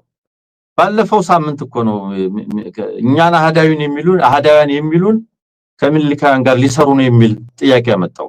ይሄንን ኃይል አብረን እንኑንና ስልጣኑም ታንኩም ባንኩም እኛ እጅ ስላለ አማራውንና ኤርትራን እንውጋ ሻቢያን እንውጋ ብሎ እምቢ ብሎታል። ለምን? ጥያቄው ላይ ቆሟልና። እዛ አካባቢ ባለው የነጻነት ታጋይ ስም ብዙ ወንጀሎች እየፈጸመ ሲያሳብብ እኛ አይደለንም ገለልተኛ ካልመጣ ያጣራ እያሉ በተደጋጋሚ ቻሌንጅ ያደርገውታል። ስለዚህ አሁን ሄዶ ምንድነው የሚላቸው? ባለፈው አብረን እንሰለፍ እዚህ ያፈናቀላችሁት የሞተው የተፈናቀለው አይተኛልንም ብሎት አብሮት ያልተሰለፈን ህዝብ በሽምግልናም ባባገዳም ምናምንም ብሎት አብሮት ያልተሰለፈውን ህዝብ ዛሬ ድንጋይ ከሰል እንትን ብለናል፣ መስኖ መርቀናል፣ ምናምን ብለናል፣ ልማት በቃ እዚህ ነው ወለጋ ላይ ያየነው ሙዝ ምናምን በማለት የወለጋ ልሂቅ ልቡን ማለምለም ማሳሳት ማለስለስ ይቻላል ወይ? አይመስለኝም። ጥያቄው ሰፊ ስለሆነ እያንዳንዱ ሃውስሆልድ እያንዳንዱ ልሂቅ እዛ አካባቢ ላይ ይሄ አገዛዝ የፈጸመውን ወንጀልም ቆጥሮ ስለሚያውቀው ትርክቱን ብቻ አይደለም የጸረ ወለጋ ትርክቱን ብቻ አይደለም በተግባር የዚህ አገዛዝ የዚህ ገዢ ቡድን ኢነር ሰርክል መዋቅር ምን እንደፈጸመበት አሳምረው ያውቃሉ እኛ አማራዎች አማራ ብሔርተኞች ልንነግራቸው የሚገባም አይደለም እነሱ በደንብ ስለሚያውቁት ይሄ በሆነበት ሄዶ አብረን እንቁም የአንድ እናት ልጆች ነን በዚህም በዚያም ምን ሞተው እኛውንን በዚህም በዚያም እኛው ስንሞት ደግሞ አባቶቻችን ቢያዩ ያዝኑብናል ያፍሩብናል ስልጣንን ለጠላት ልንሰጥ እንደውም ጠላት ማለቱ አንድ ነገር ነው አንዳንዶች ባዕድ ስለሚሉ ማለት ነው አንዳንዶች ባዕድ ስለሚሉ እሱ ጠላት ማለቱ አንድ የተለየ ገጽታው ነው ግን አብረን እንቁም ምን አመጣው ይሄ ኦሮሞ ህዝብ ውስጥ የመሸሸግ የትርክቱ አካል ነው ከሚኒካን ጋር አትሰለፉ የሚለው ሰሜኖች መጡባችሁ የሰሜን ጭራቆች መጡባችሁ ምናምን መጡባችሁ ከሚለው ትርክት ጋር የተያዘ ይኸውልህ በዚህ ትርክት ውስጥ በዚህ የተንሻፈፈ ብሔርተኝነት ውስጥ የተዘነጋ እውነት አለ ሚሊዮን አማራዎችና ሚሊዮን ኦሮሞዎች ተዋልደው ተጋብተው ያብራክፋ አፍርተው የሚወዷቸው ልጆች ወላጆች አብረው እንደሚኖሩ መዘንጋት መቶ ሺዎች ከሌሎች የኢትዮጵያ ብሔረሰቦች ጋር ተጋብተው ተዋልደው እንደሚኖሩ የዘነጋ ኢትዮጵያ ውስጥ ያለ የብሔርተኝነት አስተሳሰብ አንደኛው እንድ የኛ ብሔርተኝነት ደግሞ በጥንቃቄ የሚመለከተው ኢትዮጵያውያን በመለያየት ውስጥ ብቻ የኖሩ ሳይሆኑ በከፍተኛ ማህበራዊ ኢኮኖሚያዊ ፖለቲካዊ ባህላዊ መስተጋብር ውስጥ የኖሩ መሆናቸውን የመዘንጋት አስተሳሰብ ይሄንን የዘነጋው አስተሳሰብ ነው ጽንፈኛ ይሄንን አስተሳሰብ ዕውቅና የሚሰጥ የአማራ ብሔርተኝነት አይደለም ጽንፈኛ ባቢሌ ወረድ ብሎ ፋፍደም መሰለ ፋፍደም somewhere ባቢሌ ወረድ ብሎ የነበረ ፋፈን ነው ታስታውሰኛለህ ፋፈን የሚባል አለ ፋፈን ስደተኞች ጣቢያ ነው ሄጄ ነበር በአዋሳኝ አካባቢና አወዳይ የነበረውን ግጭት ተከትሎ እኔ እዛ ሄጄ ያገኘናቸው መጠለያ ጣቢያ ውስጥ የነበሩት ሰዎች ሶማሌና ኦሮሞ ባልና ሚስቶች ነው አገኘ ነበር አንዷን ጠየኳት ሶማሌ ነች ኦሮሞ ነች አክቹአሊ ባሏ ሶማሌ ነው አንቺ ካወዳይ እንዴት ከዚህ ካጎራባሽ ተፈናቅለሽ እንዴት እዚህ ፋፈን መጣሽ እንዴት አልፈራሽም ለምን መጣሽ አይ ከሶማሌ ወልደሻል ብለው እንዳያጠቁኝ እና እዚህ መተሽ አልሰጋሽም ወይ እዚህ ምንም እንደማያደርጉኝ ያውቃለሁ እኔ ዊትነስ ሁኚ የመጀመሪያ ዊትነስ ምስክር ሁኚ ነው ምነግርህ ይሄን ይኸውልህ አብሮ የኖረ ህዝብ ነው የድንበር አጥር የሃይማኖት አጥር ሐረር እኮ ሙስሊምና ክርስቲያን ድሬዳዋ ሙስሊምና ክርስቲያን ተጋብተው ነው የሚኖረው ታውቃለህ አይደል እኛ በጣም በርካታ ጓደኞች ነው ያሉት እንዴ የወሎን አታነሳም እንዴ ያማራውን በጣም አየህ እዚህ ውስጥ ነው አሁን አጥር ጠላት ይላል ማን ነው ጠላት ሶማሌዎች ቢመጡ ለነዚያ ኦሮሞዎች ጠላት ይያላቸው ነው አማራዎች ቢመጡ ለነዚያ ሁሉ በሚሊዮን የሚቆጠሩ ከአማራው ለተዋለዱ ኦሮሞዎች ጠላታችሁን አግብታችሁ ኖራችሁ ጠላት ነው ባዕድ ነው ይያሉ ነው የሚነግሯቸው ኖ እኛ ጠላት የሚባል ህዝብ የለንም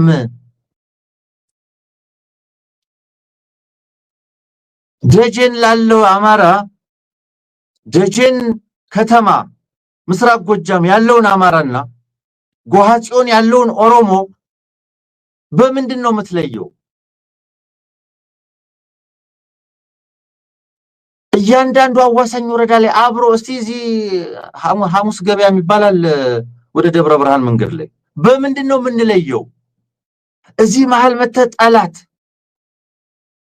ባሏን ሚስቱን ልጆቹን ጠላት ይያሉ ይተርካሉ እነዚህ ሰዎች ይሄ ነው ጽንፈኛ ማለት ይሄ ነው የህዝብ ጠላት ማለት ምንድነው ጽንፈኝነት ከዚህ በላይ ጽንፈኝነት አለው ከመላው የኢትዮጵያ ህዝብ ጋር ተጋብቶ ተዋልዶ ለሚኖር የኦሮሞ ህዝብ ጠላት አለ ካንተ ውጪ የሆነ ፒውር ኦሮሞ የሚል የደም ያጥንት ቆጠራ ውስጥ ተገብቶ ይሄ ነው ወይ አብሮ የሚያኗኑረው ይሄ ነው ወይ ለኦሮሞ ህዝብ ይጠቅመው? እንዲህ ያለ አስተሳሰብ ለአማራ ህዝብ ይጠቅማል ወይ? እኛ የምንለው ምንድነው? ያለፈለት ኦሮሞ ነው ለአማራ የሚጠቅመው ነው ምንለው? የወደቀ የተሰበረ እንሰብረዋለን እንደሚሉት የተሰበረ ኦሮሞ አይደለም ለአማራ የሚጠቅመው። ዴስቲቲዩት የሆነ ጎረቤት አይደለም የሚጠቅመን፣ ያለፈለት ነው። እዛ ቤት የበራ መብራት እኛ ጋር ወጋገን ይኖረዋል ነው ምንለው። ዘላቂ ጥቅም፣ ዘላቂ ሰላም፣ ዘላቂ አብሮነት ከዚህ ነው የሚመነጨው። ስለዚህ ዛሬ ሄደ የወለጋን ህዝብ ይሄ አስተሳሰብ ድንበር የለው። አማራ ስለሆን፣ ጉራጌ ስለሆን፣ ሶማሌ ስለሆን፣ አፋር ስለሆን አይደለም።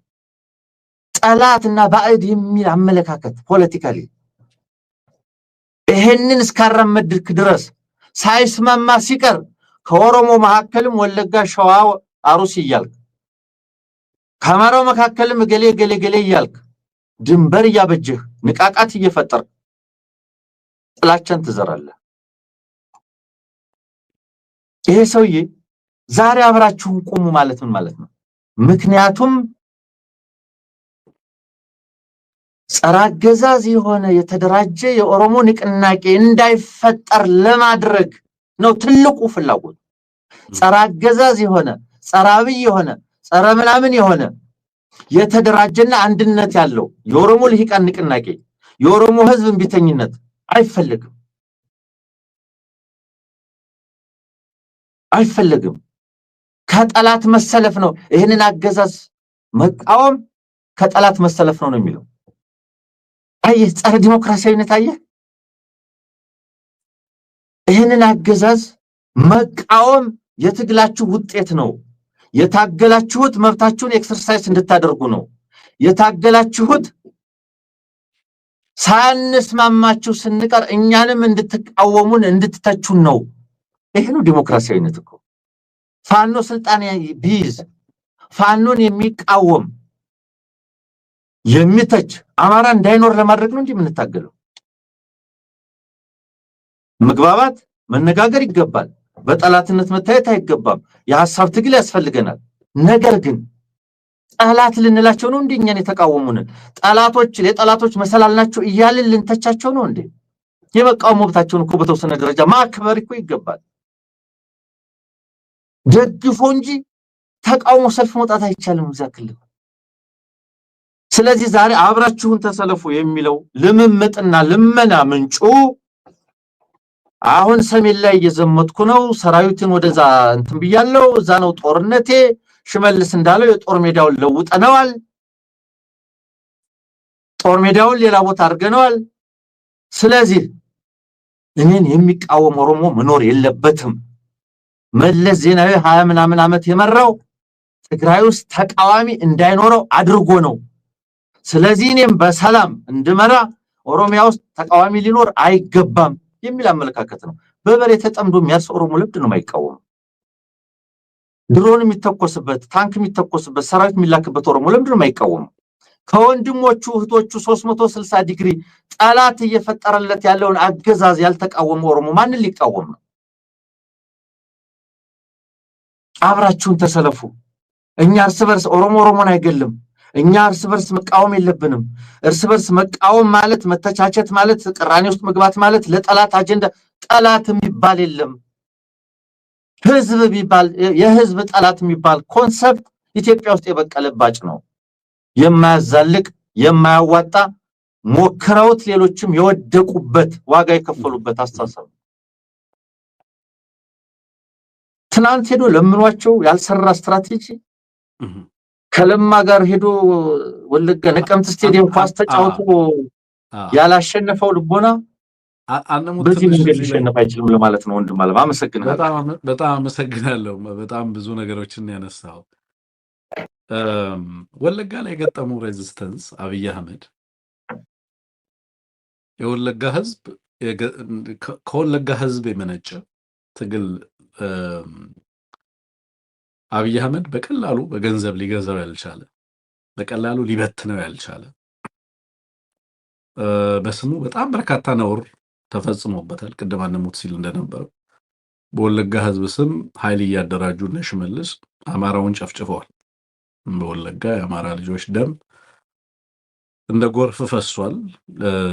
ዛሬም በርካታ ውድመት ከተሞችን፣ ወረዳዎችን ብዙ አድርገዋል ወለጋ ላይ። ወለጋ ከኢትዮጵያ ፖለቲካ ማዕከልነት እንዲነጠል በጣም ሰርተዋል።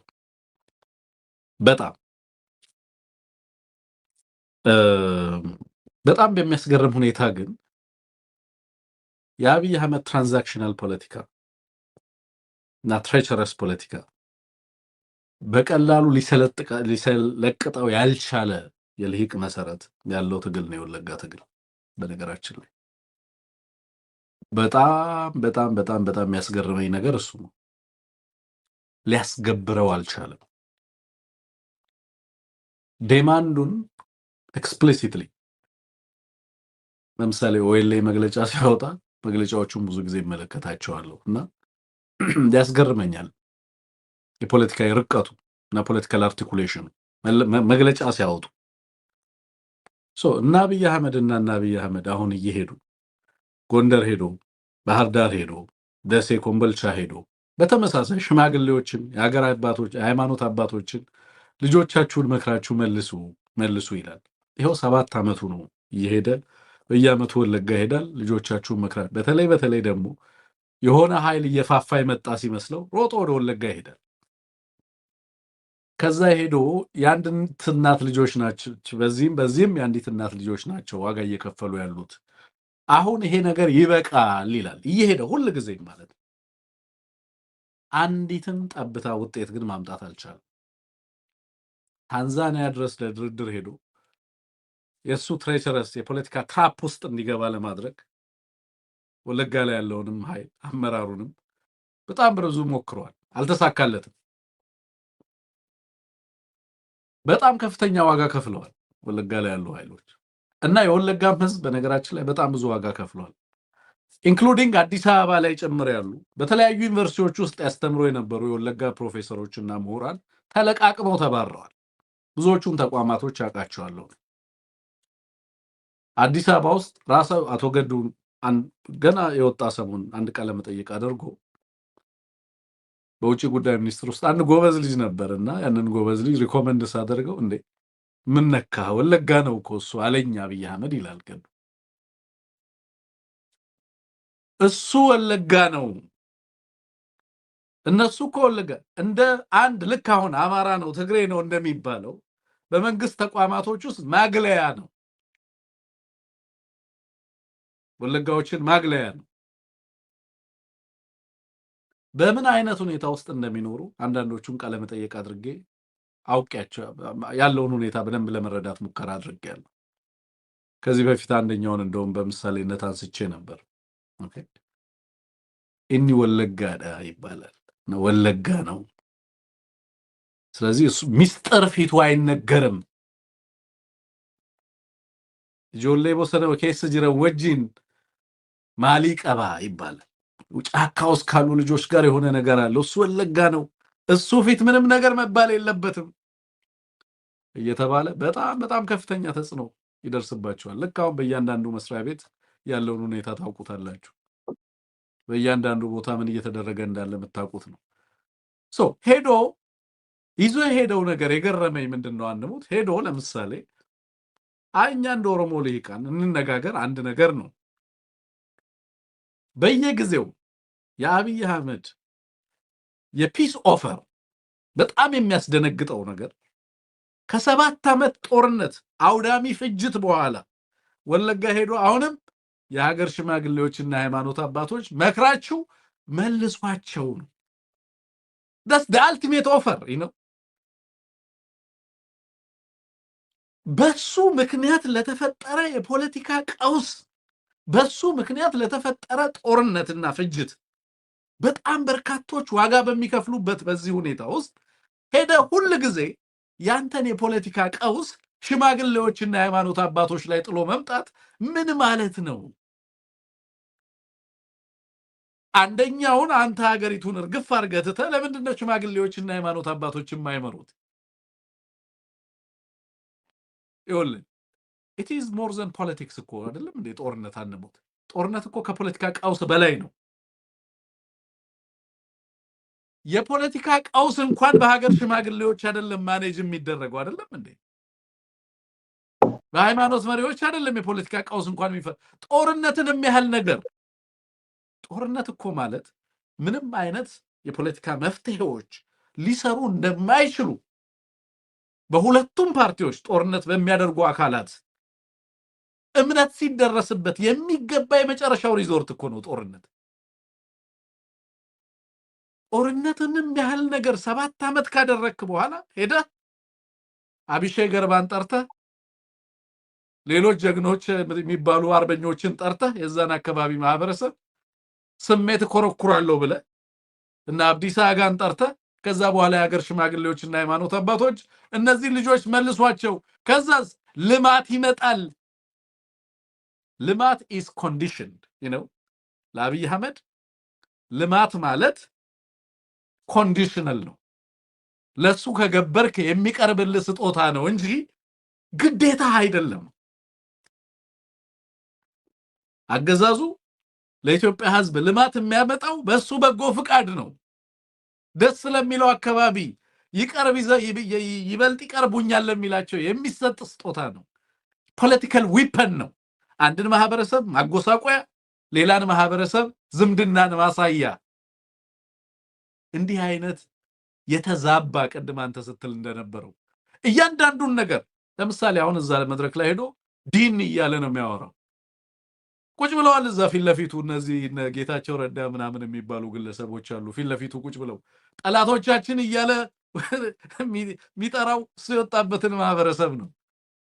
ተመስገን ጥሩነህ የወጣበትን ማህበረሰብ ነው ጠላቶቻችን እያለ የሚጠራው። እነዛ ሚኒስተር ናቸው ፊት ለፊቱ ቁጭ ብለዋል። እኔ ሊገባኝ አልቻለም። በነገራችን ላይ ሀገሪቱ ውስጥ ያለ የፖለቲካ ሁኔታ ታገሰ ጫፎንና አገኘው ተሻገርን አስቀምጦ ገዴን እያለ ያወራል። እነዚህ ጭራቆች እያለ ያወራል። እነዚህ ሞንስተርስ እያለ ያወራል። ሌላውን ህዝብ ማለት ነው። እዛው ፊት ለፊቱ አስቀምጦ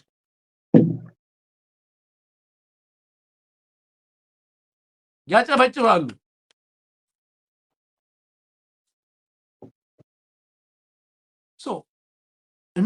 እንደዚህ አይነት አስተሳሰብ ባይዘው የጦርነቱን የፈጠረው እንደዚህ አይነት አስተሳሰብ። ለዚህ ነው ይሄው አስተሳሰብ ጦርነቱን ደግሞ አያክመው። ኢትዮጵያ ውስጥ ማኔጅድ የሆነ እንኳን ኢንሴኪዩሪቲ እንዳይኖር ያደረገው ተው ሰላሙን ተው፣ ግን ቢያንስ ማኔጅ የምናደርገው እንኳን ቀውስ እንኳን እንዳይሆን ምንቆጣጠረው ቀውስ እንኳን እንዳይሆን ይሄ ጭንቅላት የጦርነት ፈጠራ ጭንቅላት የኢትዮጵያን ቀውስ እንዴት አድርጎ ቀጠናዊ እንዳደረገው ተመልከት። እንዳንቆጣጠረው የጦርነቱን አድማስ እንኳን በእነዚህ መሃል እንግዲህ እንደዚህ አይነት ድለላዎች አንድን ማህበረሰብ በሌላው ላይ በማስነሳት አንዱን የፖለቲካ ሊቅ በሌላው ላይ በማስነሳት የፖለቲካ ህልውናዬን አረዝማለሁ ነው ብሎ የሚያስበው እዛም አካባቢ ሄዶ ዛሬ ሲያቀርባቸው የነበረ ማዕድን እንትን ሊያስመርቅ ነው ሄደው በቀጥታ ማዕድኑ ለጦርነት ግብአት የሚሆነው ነው። እንደምታውቀው አንሙት ጦርነትን የሚዋጋበት ነገር ይፈልጋል። በዚህም እዛም ጋምቤላ ምንም ረስትለስ ሆኗል። ወርቅ አለበት የተባለ ቦታ ሁሉ እየፈለፈለ ወርቅና ኮፐር የተገኘውን ነገር ሁሉ እያወጣ በቀላሉ ወደ ሊኩዊዲቲ ሊቀየር የሚችል ወደ ካሽ ሊቀየር የሚችል እያንዳንዷን ገንዘብ ወደ ጦርነት ለማዋል ከባድ ርብርብ እያደረገ ነው ያለው። በዚህ ሂደት ውስጥ የሚመጡ ኃይሎች ካሉ ተደልለው የሚመጡ ኃይሎች እነሱን እየደለለ ግን በሀገሪቱ ውስጥ ዘላቂ ሰላም ዘላቂ ፖለቲካዊ መፍትሄ እንዲመጣ የሚያስችል ሁኔታዎች እንደሌሉ በደንብ የሚያውቁት ልሂቃን ጋር ነው ሄደው ወለጋ ባይዘው። ለዚህ ነው በቀላሉ ሊሸቅጥባቸው የማይችላቸው ልሂቃን ናቸው ያሉት። ታንዛኒያ ድረስ ይዞ ሄዶ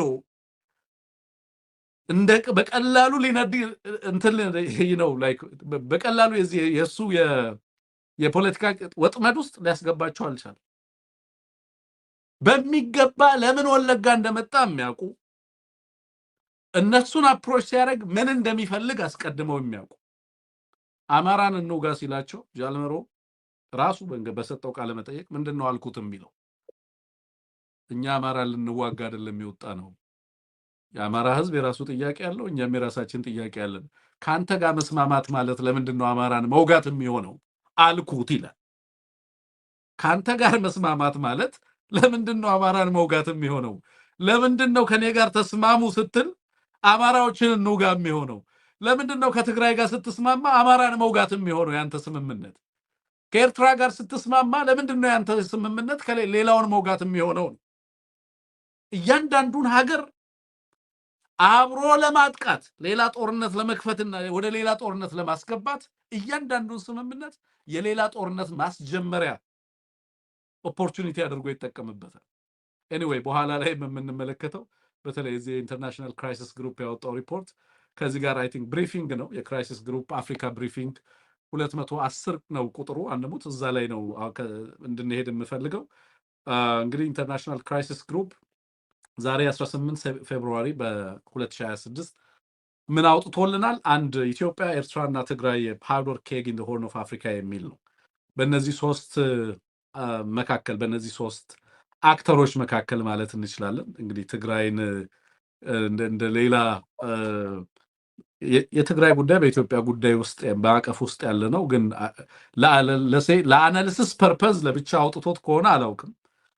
ኢንተርናሽናል ክራይሲስ ግሩፕ ትግራይ ኤርትራና ኢትዮጵያ ነው የሚለው። በትግራይና በኤርትራ መካከል ያለውንም ግንኙነት በፖለቲካሊ ወደ ፌዴሬሽኑ ትግራይን የፌዴሬሽኑ አካል ለማድረግ ያሉ የፖለቲካ አማራጮች ሁሉ ፌል አድርገዋል የሚል አንድምታ አለው ክራይሲስ ግሩፕ።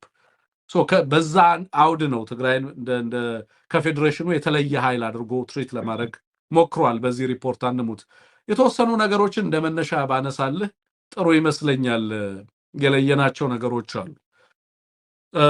ከዛ በኋላ አንተ ሐሳብ ብትሰጥባቸው ደስ የሚለኝ ጉዳዮች አሉ። ፒስ አግሪመንቱን በተመለከተ በተለይ በ2022 የተፈረመውን የዚህ ፕሪቶሪያ ስምምነትን በተመለከተና ከዛ በኋላ መጡ የሚላቸው ፎልት ላይንስ ወይንም ክራይሲስ ምን እንደሆኑ ያነሳል። በዚህም ምክንያት አሁን ያለው ሁኔታ በተለይ በሰሜኑ የሀገሪቱ በኢትዮጵያ ያለው ሁኔታ እንደዚሁም በኤርትራ አዋሳኝ አካባቢዎች ያለው ሁኔታ አደገኛ እየሆነና ወደ ሌላ ቀጠናዊ ጦርነት ሊገባ የሚያስችልበት እድል እየጨመረ መምጣቱን ያነሳል። ከዚህ ጋር ተያይዞ እንግዲህ በአማራ፣ በኤርትራ፣ በትግራይ በአገዛዙ መካከል ያሉ ልዩነቶች ምን እንደሆኑ በትግራይ ፖለቲካ ውስጥ ተፈጠሩ የሚላቸውንም ቀውሶች እንደዚሁ በስፋት ያነሳል። ከዛ አማራጮችንም ያነሳል። እንደው ምን መደረግ አለበት የሚለውንም እንደዚሁ ለማስቀመጥ ሙከራ ያደርጋል። እኔ ሙሉ ለሙሉ የዚህ ክራይሲስ ግሩፕ የሚያወጣቸው ሪፖርቶች ብዙ ጊዜ በወገንተኛነት የምመለከታቸው ናቸው። እንደ ገለልተኛ ተቋም አልወስደውም። ክራይሲስ ግሩፕን ብዙ ማስረጃዎችን ማቅረብ እችላለሁ ለዛ።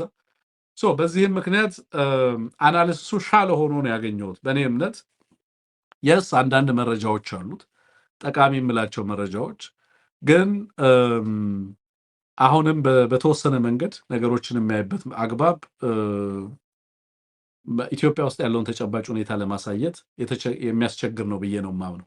ግን እዚህ ላይ ያነሳቸው ሀቆች አሉ። ለምሳሌ ሁሉም ኃይሎች ወደ ጦርነት በቀጥታ መግባት የሚያስችል ሁኔታ ሚሊተሪ ቢልድ አፕ አለ። ሙሉ ጦርነት ውስጥ ሊገቡ የሚችሉበት እድል አለ፣ እየጨመረ እንዳለ እሱም ያነሳል።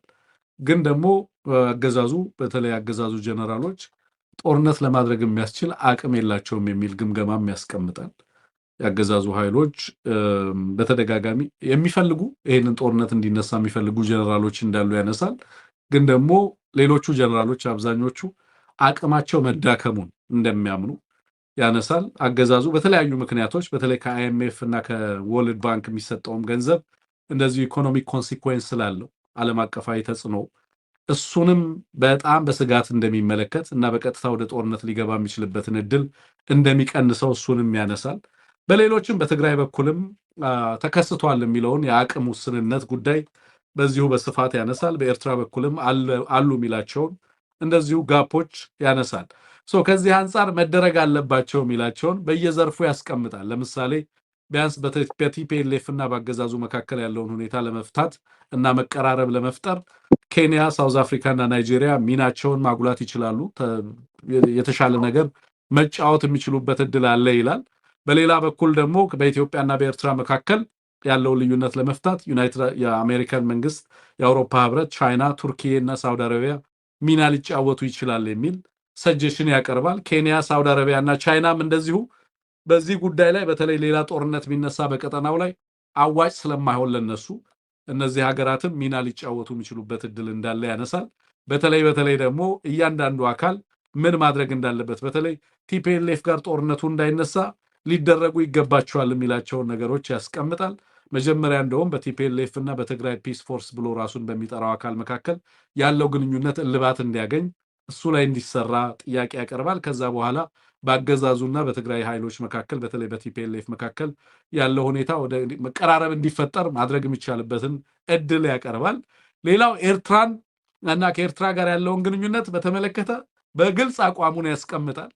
አቋሙ አገዛዙ ከኤርትራ ጋር ጦርነት ማድረግ አይችልም ነው የሚለው። ግን ጦርነት ማድረግ የሚፈልግ ከሆነ የአሜሪካ መንግስት እና አይኤምኤፍን ጨምሮ ሌሎችም የአውሮፓ ህብረትና ሌሎች አካላት በአስቸኳይ እርምጃ ሊወስዱበት ይገባል ነው የሚለው። በተለይ ደግሞ የፋይናንስ አቅሙን ታሳቢ ያደረጉ ጫናዎች ሊደረጉበት ይገባል። በዚህም ምክንያት ወደ ጦርነት እንዳይገባ ማድረግ ይቻላል ብሎ ያስባል። ሌላው ኤርትራ እና የኤርትራ ሉዓላዊነትን ጉዳይ ያነሳል። የኤርትራ ሉዓላዊነት ጉዳይ በዋናነት እንዲታይ የሚያነሳው ጉዳይ ነው። የኤርትራ ሉዓላዊነት ዋስትና ካገኘና መተማመኛ የሚያገኝ ከሆነ የኤርትራ መንግስት ለመነጋገር የሚችልበት እድል ስላለ የኤርትራ መንግስት ላይ ጫና ይደረግ ይላል።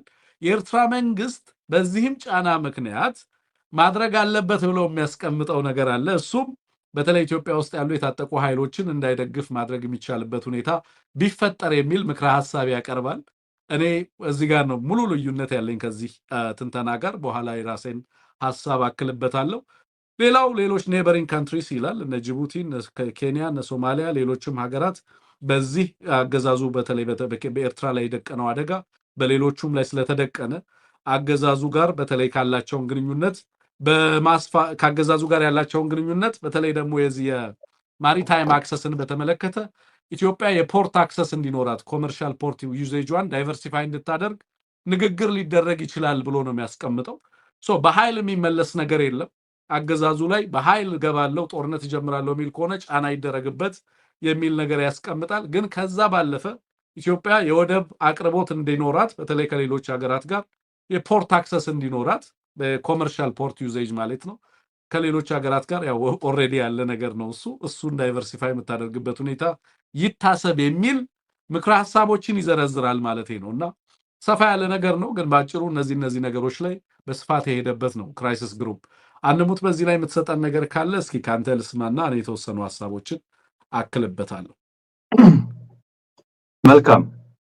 እኔ አንድ ሁሌም ደስ የማይለኝ ነገር እንደዚህ አይነት ትንተናዎች እንደዚህ አይነት ሪፖርቶች ሲወጡ አማራው ላይ የታወጀውን ጦርነት መጠን የውድመት መጠን የጦርነት ስፋት እና መጠን ወይም ስኬል ኦፍ ዘ ዋር በቂ ትርጉም ስለማይሰጡት በቂ ስፍራ ስለማይሰጡት አስቦበት እኮ ነው አንሙት እሱ አዎ የዚህ ጦርነት የዚህ ኢኩዌሽን አካል አማራውን ይኸውልህ አሁን እነሱ የቃኙት ኢትዮጵያ ውስጥ ያለውን ቀውስ የጂኦፖለቲካ ቀውሱ ውጤት አካል አድርገው ነው እነሱ የቃኙት። ኢትዮጵያ ግን ቀጠና ውስጥ የገባችበት ውጥንቅጥ ከአማራው ጦርነት በዋናነት የሚነሳ ነው። በተለይ ፖስት ፕሪቶሪያ ላይ ኮምፕሊትሊ ያለውን ሁኔታና ሀገሪታዊና ቀጠናዊ ሁኔታ የቀየረው አማራ ውስጥ ያለው ሁኔታ ነው። ይሄ ሪፖርት ግን ከውጭ ወደ ውስጥ ለማየት እየሞከረ እንዳለ መገንዘብ ያስፈልጋል። ከዚህ አንፃር ሆን ተብሎ ዴሊብሬት ኦሚሽን መሆኑን መገንዘብ ያስፈልጋል ማለት ነው። ታሳቢ ተደርጎ የሚዘለል ነው። ክራይሲስ ግሩፕ ምን ፍላጎት እንዳለው ስለማቅ ማለት ነው። እኔ በሚገባ ማቀው ድርጅት ነው። ይሄ ብቻ ሳይሆን አብዛኞቹ የሚወጡ ሪፖርቶችን ስትመለከት ቅድም እንዳልከው ለምሳሌ እኛን እንደዛ የምንረዳው አብዛኛው ቀጠናዊ ጉዳይ አገራዊ ጉዳይ ከዚህ ከአማራው ጦርነት የሚመነጭ እና አገዛዙ ከዚህ የሚነሳ አድርጎ እየሄደበት እንደሆነ ይሄኛው ፐርስፔክቲቭ እስካሁን ብዙዎቹ ሪፖርት አቅራቢ ድርጅቶች ተቋማት በደንብ የተረዱት ነገር አይደለም። ይሄንን ኮንቴይን ለማድረግ የአማራውን ጦርነት ለመቆጣጠር ፎር ዛት ማተር ከአጀንዳነት ጨምሮ እኮ ነው ይቅርና ውጊያውን እንደ አጀንዳ እንኳን በመሸፋፈን በማስቀየስ በማሳነስ በመቀናነስ ተገቢው ትርጉም እንዳያገኝ መደረጉ የተወሰነ ሳይሆን አንደኛው በጣም የሚያበሳጨኝ ነገር ነው ለኔ። አስረስ መቸለስ ነገር ነበር በአፍሪካ ትልቁን ጦርነት እያደረግን ነው ብሏል። የትኛውም ጦርነት ላይ የሚውሉ ቴክኖሎጂዎች ያገዛዝ ሊጠቀማቸው የሚችሉ ቴክኖሎጂዎች ጥቅም ላይ ይዋሉ። የትኛውም አይነት ውድመት እየተፈጸመ ነው። ስቱዲዮ ከመግባታችን በፊት ስንመለከተው የነበረው ያገዛዙ ወታደሮች ያንድ አርሶ አደር እህል ላይ ከእህል የተጣሉ ከአርሶ አደር አይደለም ከአማራ አርሶ አደር አይደለም ከእህል የተጣሉ ከድህነትና ከረሃብ የተዛመዱ የዚህ አገዛዝ ወታደሮች እህልን ሲበቀሉ የኬሻ እህል ታስሮ የተቀመጠ እህልን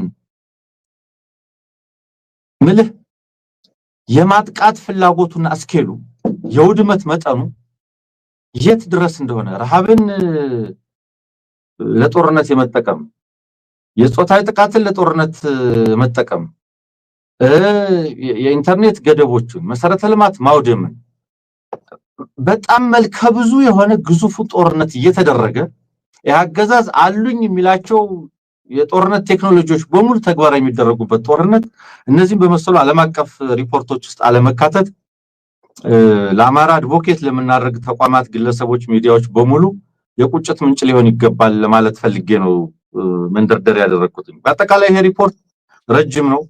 በፒዲኤፍ ስትመለከተው ወደ 24 ገጽ ገደማ ይሆናል። ችግር እየመጣ እንደሆነ ያስቀምጣል እንዳልከው በአብይ አገዛዝ በትግራይ ኃይሎችና በኤርትራ መካከል በእነዚህ ሶስት ኃይሎች መካከል ደም አፋሳሽ የሆነ ጦርነት ሊመጣ ነው። ለምንድነው የሚያስጨንቀን የሚለውን ያስቀምጣል ጽሁፉ ላይ እንደ መግቢያ ምንድነው የሆነው ዋዳዚት ማተር ይላል። ለሶስቱም አካላት እጅግ አውዳሚ የሆነ ጦርነት ስለሚሆን ነው በሚል ያስቀምጣል። ይሄን ካለ በኋላ ይሄንን ደም አፋሳሽ ጦርነት ሊያስከትሉ የሚችሉ ሁኔታዎች መካሰሶች ቅራኔዎች ምንድናቸው የሚለውን በስፋት ይተነትናል። እኔ እናንተ ባንዱ በሌላ መንገድ ስናቀርባቸው የከረሙ ናቸው። አብይ በቲፒኤልኤፍ ላይ ያለው ቅራኔ ምንድነው? ቲፒኤልኤፍ በአብይ ላይ ያለው ቅራኔ ምንድነው? የአብይ አገዛዝ ኤርትራ ላይ ያለው ቅራኔ ምንድነው? ኤርትራ በአብይ ላይ ያለው ቅራኔና ስጋት ምንድነው የሚሉ ነገሮች በስፋት ተቀምጠዋል በዚህ ትንታኔ ላይ። ይሄንን ደም አፋሳሽ ጦርነት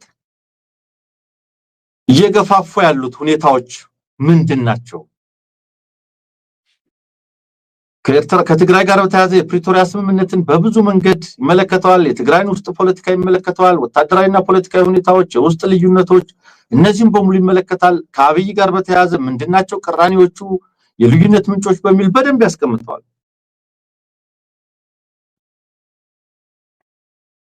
ከስምምነቱ አለመፈጸም በላይ ሁልጊዜ እናንተ ያልነው ቅራኔ የሁለቱ እስር ቤት ነው ያልነው የፕሪቶሪያ ስምምነት በላይ በወታደራዊ ማንገራገሪያው በሸቀጦችና በመንገዶች መዘጋት በሌሎችም መንገዶች ያለውን ቅራኔ ነገርየው ወደሚባለው ወደ ደም አፋሳሽ መንገድ ለመሄድ የፈጠራቸውን አስቻይ ሁኔታዎችና የቅራኔ ደረጃዎች በደንብ ይዘረዝራቸዋል። ከኤርትራ ጋር በተያያዘም እንደዛው ነው። ይሄኛው አገዛዝ ኤርትራን ከወደብ ጋር በተያያዘ ብቻ አይደለም ግዛት ይዘውብኛል፣ ታጣቂዎች ይደግፉብኛል ዋቴቨር እያለ የሚያቀርበውን ክስ በሙሉ ይመለከታል።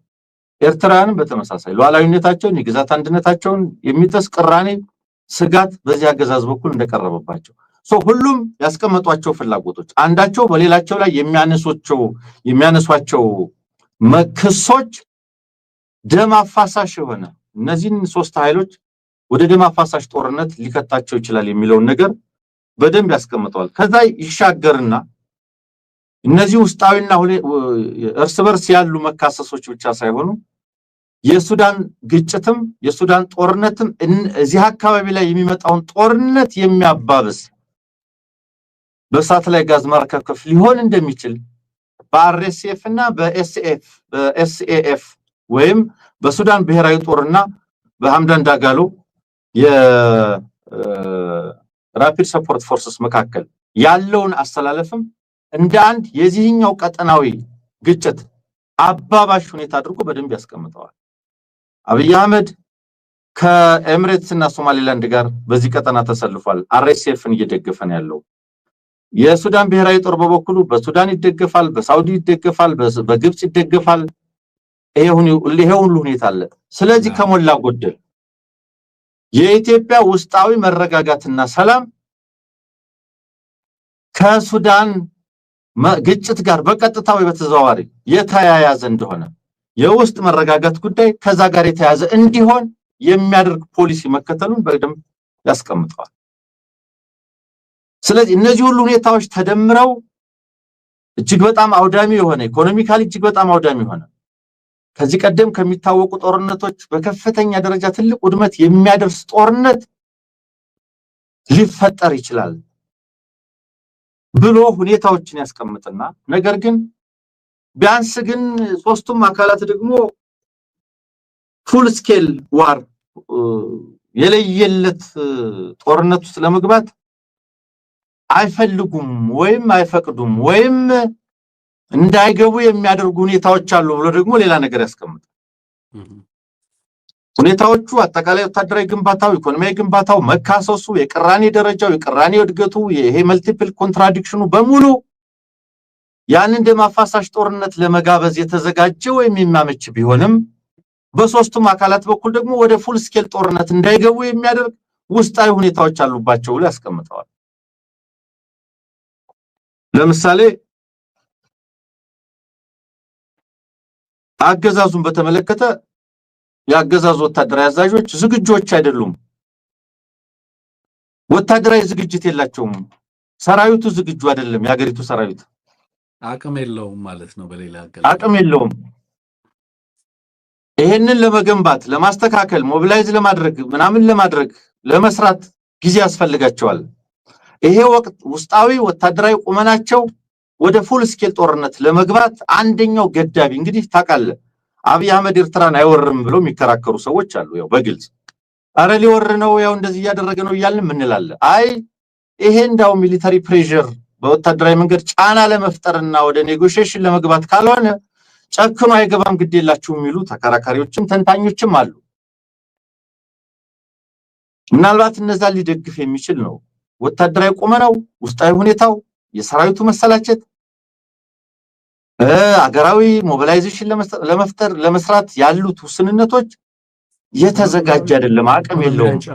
ኢኮኖሚያዊ ጫናውም ይነሳል አብሮ። ይልና ከሰራዊት አኳያ ዝግጁ አይደለም ብሎ ያስቀምጠዋል። ከኢኮኖሚ አኳያም በዛው ልክ ነው። ይሄ ጦርነት ለመጀመር ቀላል ነው የሚለው አርቲክሉ። ለመጀመር ቀላል ነው፣ መቼ እንደሚቆም ግን ማንም ማወቅ አይችልም። ማቆም ከባድ ነው፣ መጀመር ቀላል ነው። ይሄ ኢኮኖሚያዊ ጣጣ አለው፣ ኢኮኖሚያዊ ውጤት አለው፣ ጫና አለው። ከዚህ አኳያ በተለይ ደግሞ የአብይ አገዛዝ ከአይኤምኤፍ ጋር ከዓለም አቀፍ ተቋማት ጋር የገባው የብድር የኢኮኖሚ ሪፎርም እነዚህን የመሰሉ ሁኔታዎች ሁሉ ሲታሰቡ ትልቅ ዋጋ የሚያስከፍለው እንደሆነ ግልጽ ነው።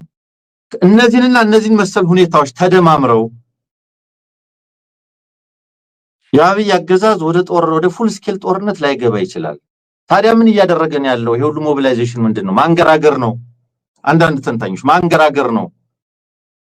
እናንተ ፍላጎቴን በዚህ ቀጠና ማታሳኩ ከሆነ መሬት ይዛችሁብኛል፣ ታጣቂ እየደገፋችሁ ነው፣ ወደብ ፈልጋለሁ፣ ይሄንን ነገር ማታሳኩ ከሆነ የሰላም ኃይል ሳልሆን የቀውስ ኃይል ሆናለሁ፣ ስለዚህም ይሄው ሰራዊት አለኝ፣ ህዝብ አለኝ፣ እመጣላችኋለሁ የሚል ማንገራገሪያ ነው። ሌሎች ኃያላንም አይዞህ እንዲሉት የቀጠናው አካላትም በቃ እንዲሉ ሌቨሬጅ እንዳንድ ማንገራገሪያ መደራደሪያ ሊጠቀምበት ነው ብለው ያስባሉ እንጂ ጨክኖ አይገባም የሚል ፉል ስኬል ጦርነት ላይሆን የሚችልበትን ሁኔታ ይጠቁማል። ይጾም ከኤርትራ አኳያ እንደውም የሚለው ዲፌንሲቭ ሞድ ላይ ነው ያለችው። አይፈልጉም። ከቅራኔ አኳያ ሉዓላዊነት፣ የግዛት አንድነት ይህን የመሰለውን ነገር ያነሳሉ። ነገር ግን ፍላጎት የላቸውም ከኢትዮጵያ ጋር ጦርነት ውስጥ በመግባት አትራፊ እንደማይሆኑም ይረዳሉ። ምክንያቱም ጽሁፉ ሲጀምር ሶስቱም አካላት ወደ ውድመት ይገባሉ ነው የሚለው። ስለዚህ እነሱም ከዚህ አኳያ ፍላጎት የላቸውም። ቢያንስ እነሱ የሚጀምሩት ጦርነት አይሆንም ይላል። ቢያንስ ኤርትራውያን የሚጀምሩት ጦርነት አይሆንም ብሎ ነው የሚያስቀምጠው። ከትግራይ አኳያም ትንኮሳውም ያለው ከአዲስ አበባ ነው የሚለው። ብራቫዶም ምኑ መጣንላችሁ የሚለውም አሁንም በአገዛዙ በኩል እንደሆነ በግልጽ ያስቀምጠዋል እዛ ላይ። አዎ ከትግራይ አኳያም ፉል ስኬል ጦርነት እንደማይፈልጉ ሪጋርድ የቅራኔው እንዳለ ሆኖ ነው ቅድም ያለው። ቅራኔው ቢኖርም መካሰሱ ቢኖርም ፉል ስኬል ጦርነትን አይፈልጉትም። ለምን ይላል? አንደኛው ያለፈው ጦርነት ያስከፈለው ዋጋ አለ፣ ያውቁታል። ያለፈውን ጦርነት ዋጋ ያውቁታል፣ የተከፈለውን ዋጋ ያውቁታል። ሁለተኛው ህዝብን እንደገና ለሌላ ጦርነት ሞቢላይዝ ለማድረግ ለመቀስቀስ ተሰላችቷል። ህዝቡም ተሰላችቷል በጦርነት ውስጣዊ ልዩነትም አለ፣ ሌሎች ወታደራዊ ፖለቲካዊ ሁኔታዎችም አሉ። ከነዚህ ሁኔታዎች አኳያ የተሰላቸ ህዝብ የጦርነትን አስከፊነት የተመለከተ ስለሆነ የወታደራዊ ብራቫዶ ወታደራዊ ጀብደኝነት ውስጥ ሊገቡ አይችሉም። እነዚህ ሁኔታዎች ስላሉ ላይገቡ ይችላሉ ይላል። ሊገቡ የሚችሉባቸው ሁኔታዎች በደንብ ያስቀምጣል፣ ላይገቡ የሚችሉባቸው ሁኔታዎች ያስቀምጣል። ግን መፍትሄዎች ደግሞ አሉ ነው ቅድም ስጠቅሰው እንደነበረው የሚመለከታቸው አካላት የአፍሪካ ህብረትና ሌሎች ፕሪቶሪያና ሌሎች ባለድርሻዎች የመካከለኛው ምስራቅና የሀያላን መንግስታት በእነዚህ ሁኔታዎች ውስጥ ገብተው ማብረድ የሚችሉትን ማብረድ ማስቆም የሚችሉትን በማስቆም ሁኔታዎችን ቅራኔዎችን ሚኒማይዝ ወደ ማድረግ ሊገቡ ይገባል በሚል ሐሳቦችን ያቀርባል። የአማራን ኃይል በተመለከተ አለፍ ብሎ በጣም በኢንሲግኒፊካንት በሆነ መንገድ ነው የጠቀሰው። በዚህ ቀጠናዊ አሰላለፍ ውስጥ የአማራ ኃይል ያለውን ሚና የተገነዘበ ጽሁፍ አይደለም። አንሞት ምናልባት በኔ በኩል ደግሞ እኔ ክራይሲስ ግሩፕን ስለማቀው ያንተን ሐሳብ ከተለ እኔ እንጨርሻለሁ።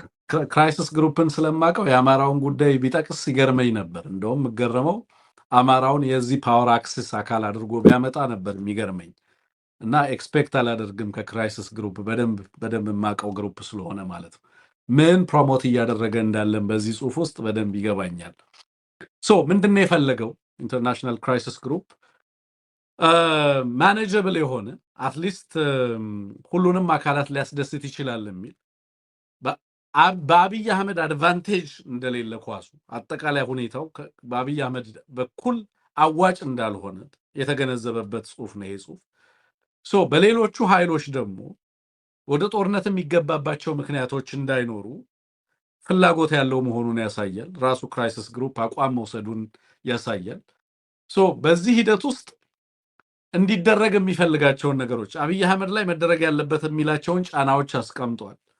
በኢኮኖሚው ረገድ እነማን ተጽዕኖ ቢፈጥሩ አሜሪካን ጨምሮ ሌሎች ሀገራት ይሄንን ጫና እንድታደርጉ ይሄ ማሪታይም አክሰስ ምናምን የሚለውን በተመለከተ ፖርት አክሰሳቸውን ዳይቨርሲፋይ እንዲያደርጉ ከሶማሊያና ከጅቡቲ ከሌሎችም ጋር እንዲነጋገሩ ይደረግ ይላል።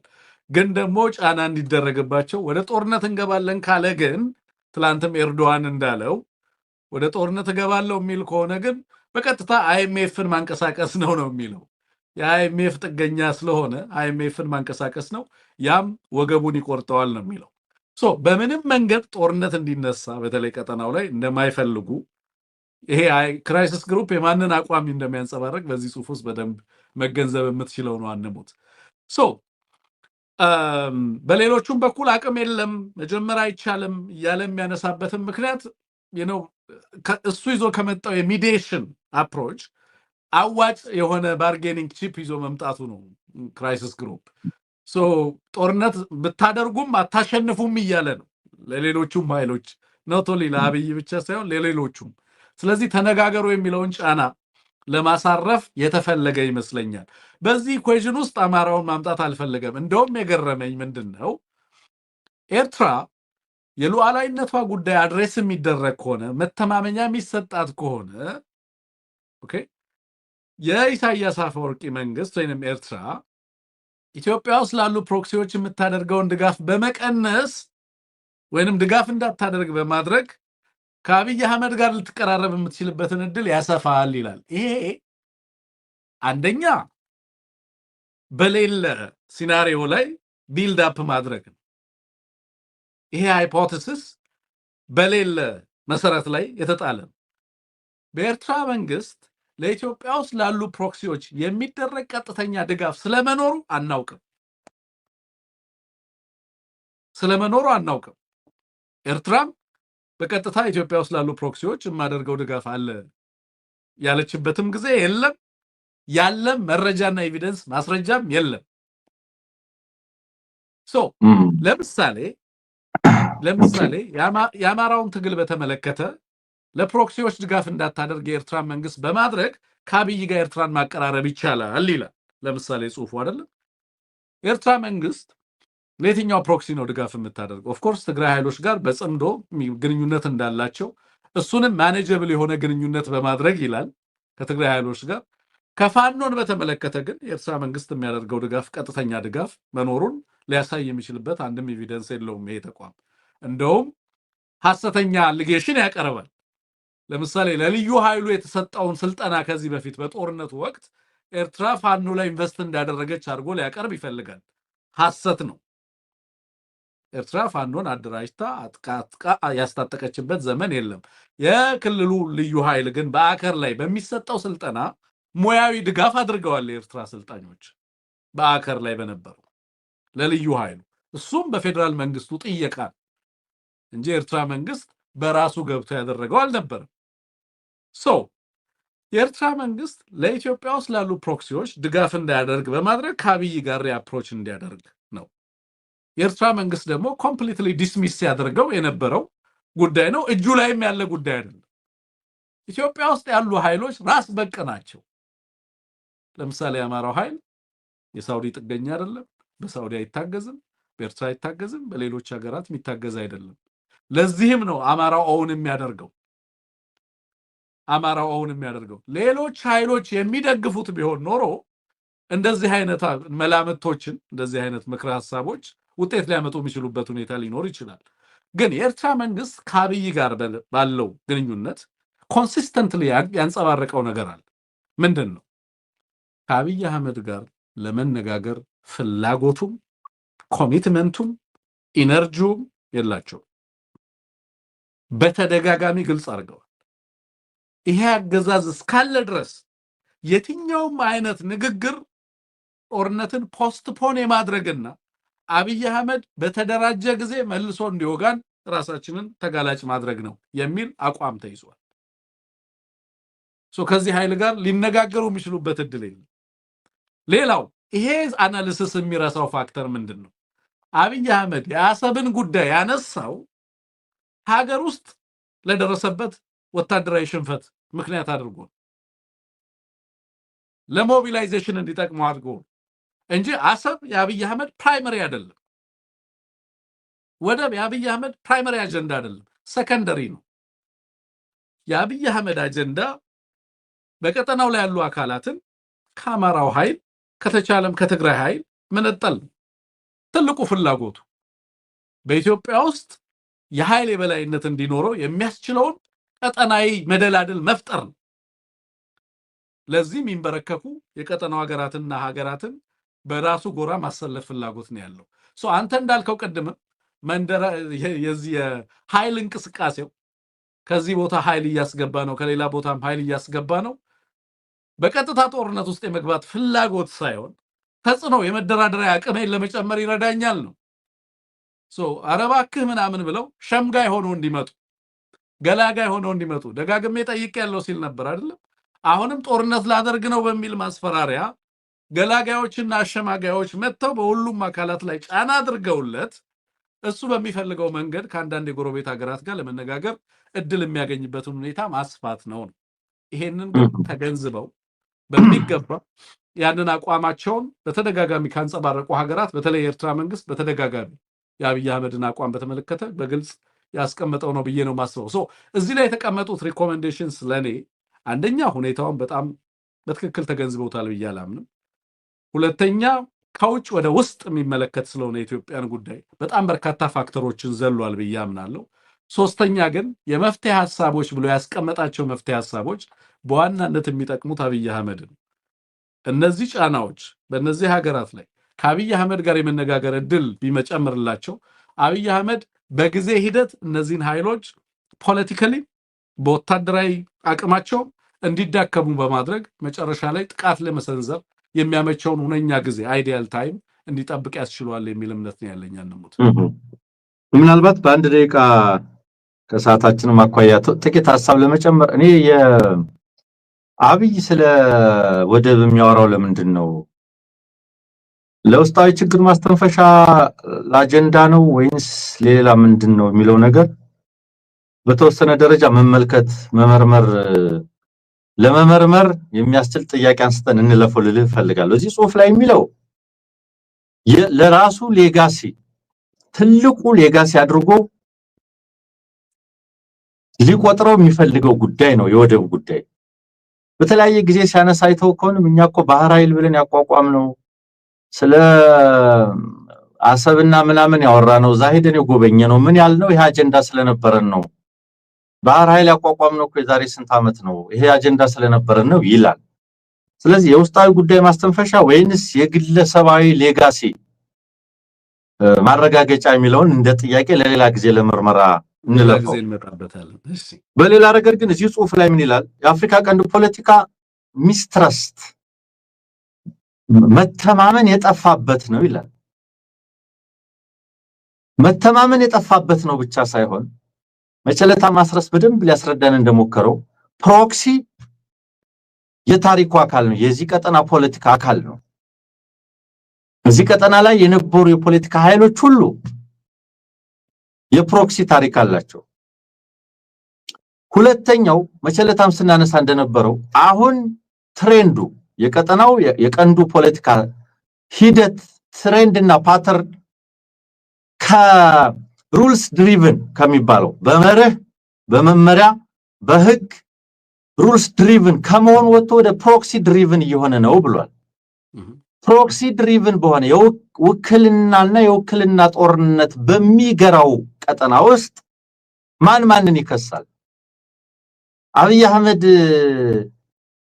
ማንን ይከሳል? አርኤስኤፍን ሄዶ እየደገፈ ብርጌድና ሐመዱን የቀይ ባህር አፋሮችን እያስታጠቀ በውስጥ ኦነግ ሸኔ ያለ የትግራይ የሰላም ኃይል እያለ ምናምን እያለ ቀጠናው ላይ ክልሎች ጋር ሶማሊያ እየሄደ ዋነኛው የፕሮክሲ ተሰላፊ ኤንድ ውስጣዊ መረጋጋትን ያጣ አካል ግን በውጫዊ ፕሮክሲ የተሰለፈ አካል የውጭ ኃይሎች እኔ ፕሮክሲ እኔ የፈለኩትን የውክልና ጦርነት ባካሄድባችሁም በእኔ ውስጥ ጉዳይ ግን አትግቡ ብሎ የመክሰስ መብት ሞራል አለው ወይ? እዛ ጋር ያበቃል። አይ ቲንክ መልሱ አንሙት። አዎ አየህ እንደ ሪኮሜንዴሽን ሲቀርብ ኤርትራ ኢትዮጵያ ውስጥ ያሉ ታጣቂዎችን ባታግዛቸውና እንትን ብታረግ ትንሽ ነገሩን ብታለሰልስ ዋቴቨር የሚለው አባባል መፍትሄ አይደለም። የቀጠናው የፖለቲካል ትሬንድና ፓተርን ምን እየሆነ ነው ያለው? ኢንፋክት ከዚህ በኋላ ያለው የኢትዮጵያ ውስጣዊ መረጋጋት ሰላምና ደህንነት ጉዳይ በቀጠናዊ የፕሮክሲ ጦርነቶች የሚወሰን ማንም ከድንበሬ ወዲህና ወዲያ የሚባል ጦርነት ማድረግ የማይችልበት ሁኔታ ተፈጥሯል። ከዚህ በኋላ ሱዳን ገባህብኝ ሊባል ነው እንደ ኢትዮጵያ ውስጥ ብርጌድና ሐመዱንና ቀይ ባህር አፋርን ካስታጠቅ በኋላ ኤርትራ እንዳትገባብኝ ልትል ነው? አርኤስኤፍን ካስታጠቅ በኋላ አልቡርሃን እንዳትመጣብኝ ሊባል ነው? ዛሬ ጄኖሳይድ ዋች በዚህ አጋጣሚ አንሙት እንደውም በጣም ትልቅ አላርም ይዞ ወጥቷል። ጄኖሳይድ ዋች የሱዳን ጄኖሳይድ ላይ በቀጥታ እና አብይ አህመድ ኢምፕሊኬት ተደርጓል በሚል በጣም ትልቅ አላርም ይዞ ወጥቷል። ለሌላ ቀን ፕሮግራም ለነገ እንሰራበታለን ነው ከቨር ያላደረኩት። ኤኒዌይ ለነበረን ቆይታ ከልብ ነው ማመሰግነው። አንሙት ሰዓታችን ማመሰግናለሁ እንደማለት እግዚአብሔር ይስጥልን። ምሽት ያማረ ይሁን። ሁላችሁም እዚህ የነበራችሁ የተወደዳችሁ ለነበረን ቆይታ ከልብ ነው ማመሰግነው። ሐሳብ አስተያየቶቻችሁን ላኩልን በዋትስአፕ ቁጥራችን ሲደመር 1723093725 እናንተም ተሳተፉ። ቅዳሜ ዕለት ደግሞ የስልክ ቀጥታ ውይይት ስለሚኖረን በዛ ላይም የእናንተን ሐሳብ አስተያየቶች እንሰማለን። የለንደን ፋኖ እንደዚሁ ድንቅ ነገር ለንደን ላይ እንዳደረገ ሰምቻለሁ። መረጃዎቹም ደርሰውኛል፣ ፎቶግራፎችና ቪዲዮዎች። በጣም በጣም ትልቅ ነገር ነው ያደረጋችሁት። ክርስቲያን አርማንፖ ባለችበት ፕሮግራም ላይ ተገኝታችሁ የአማራን ሁኔታ ለማስረዳት ጥረት አድርጋችኋል። አይ ቲንክ ለእኔ እንዲህ አይነት እንቅስቃሴዎች በሁሉም ቦታዎች ላይ ተጠናክረው ቢቀጥሉ በጣም በጣም ጥሩ ነው ብዬ ነው የማስበው እና በዲያስፖራ ያለው ንቅናቄ ጥሩ እየመጣ ነው። አሁን ላይ ሰሞኑን ጥሩ ነገሮች አይቻለሁ። ማስታወቂያዎችን ጀምራችኋል። የአድዋ በዓል አከባበር እንደዚሁ ደማቅ በሆነ መንገድ በህብረት በጋራ ለማክበር በተለይ ጀርመን አካባቢ ያላችሁ ከጣሊያን ከሌሎች አካባቢዎች ጋር በጋራ በመሆን ለማክበር ጥረት እያደረጋችሁ እንዳላችሁ ተመልክቻለሁ። ትልቅ ነገር ነው። በየአካባቢው ያላችሁ ሰዎች ማስታወቂያዎቻችሁን ላኩልን፣ በቀጥታ ራን እናደርገዋለን። መልካም እንግዲህ በዓል መልካም አከባበር እንደሚሆንላችሁ ተስፋ አደርጋለሁ። ከዛ ውጭ ግን የዲያስፖራ እንቅስቃሴው በድጋሚ እንደገና ወደ ነበረበት መመለስ ያለበት ይመስለኛል። አሁን ላይ እሱን ስራ መስራት ያስፈልጋል። እኛም እናንተም በጋራ ተባብረን እንደዛ አይነት ነገሮችን መስራት ያለብን ይመስለኛል። በተለይ አፋብን በዚህ ላይ ቀጥተኛ ተሳትፎ ማድረግ ያለበት ጊዜ ይመስለኛል። በፍጥነት እነዛ ስራዎች እንዲሰሩ ውጤት እንዲመጣ ቢደረግ በዛ ረገድ የራሱ የሚኖረው ተጽዕኖ ቀላል አይደለም እና እዛ ላይ ብዙ ይሰራ ለማለት ነው። ለነበረን ቆይታ በድጋሚ ከልብ ነው የማመሰግነው። መልካም አውቃለሁ መራር ነው መራብ መጠማት፣ አውቃለሁ መራር ነው መራብ መጠማት፣ ወስዶ አይጸናም እንጂ እንደ መጠቃት።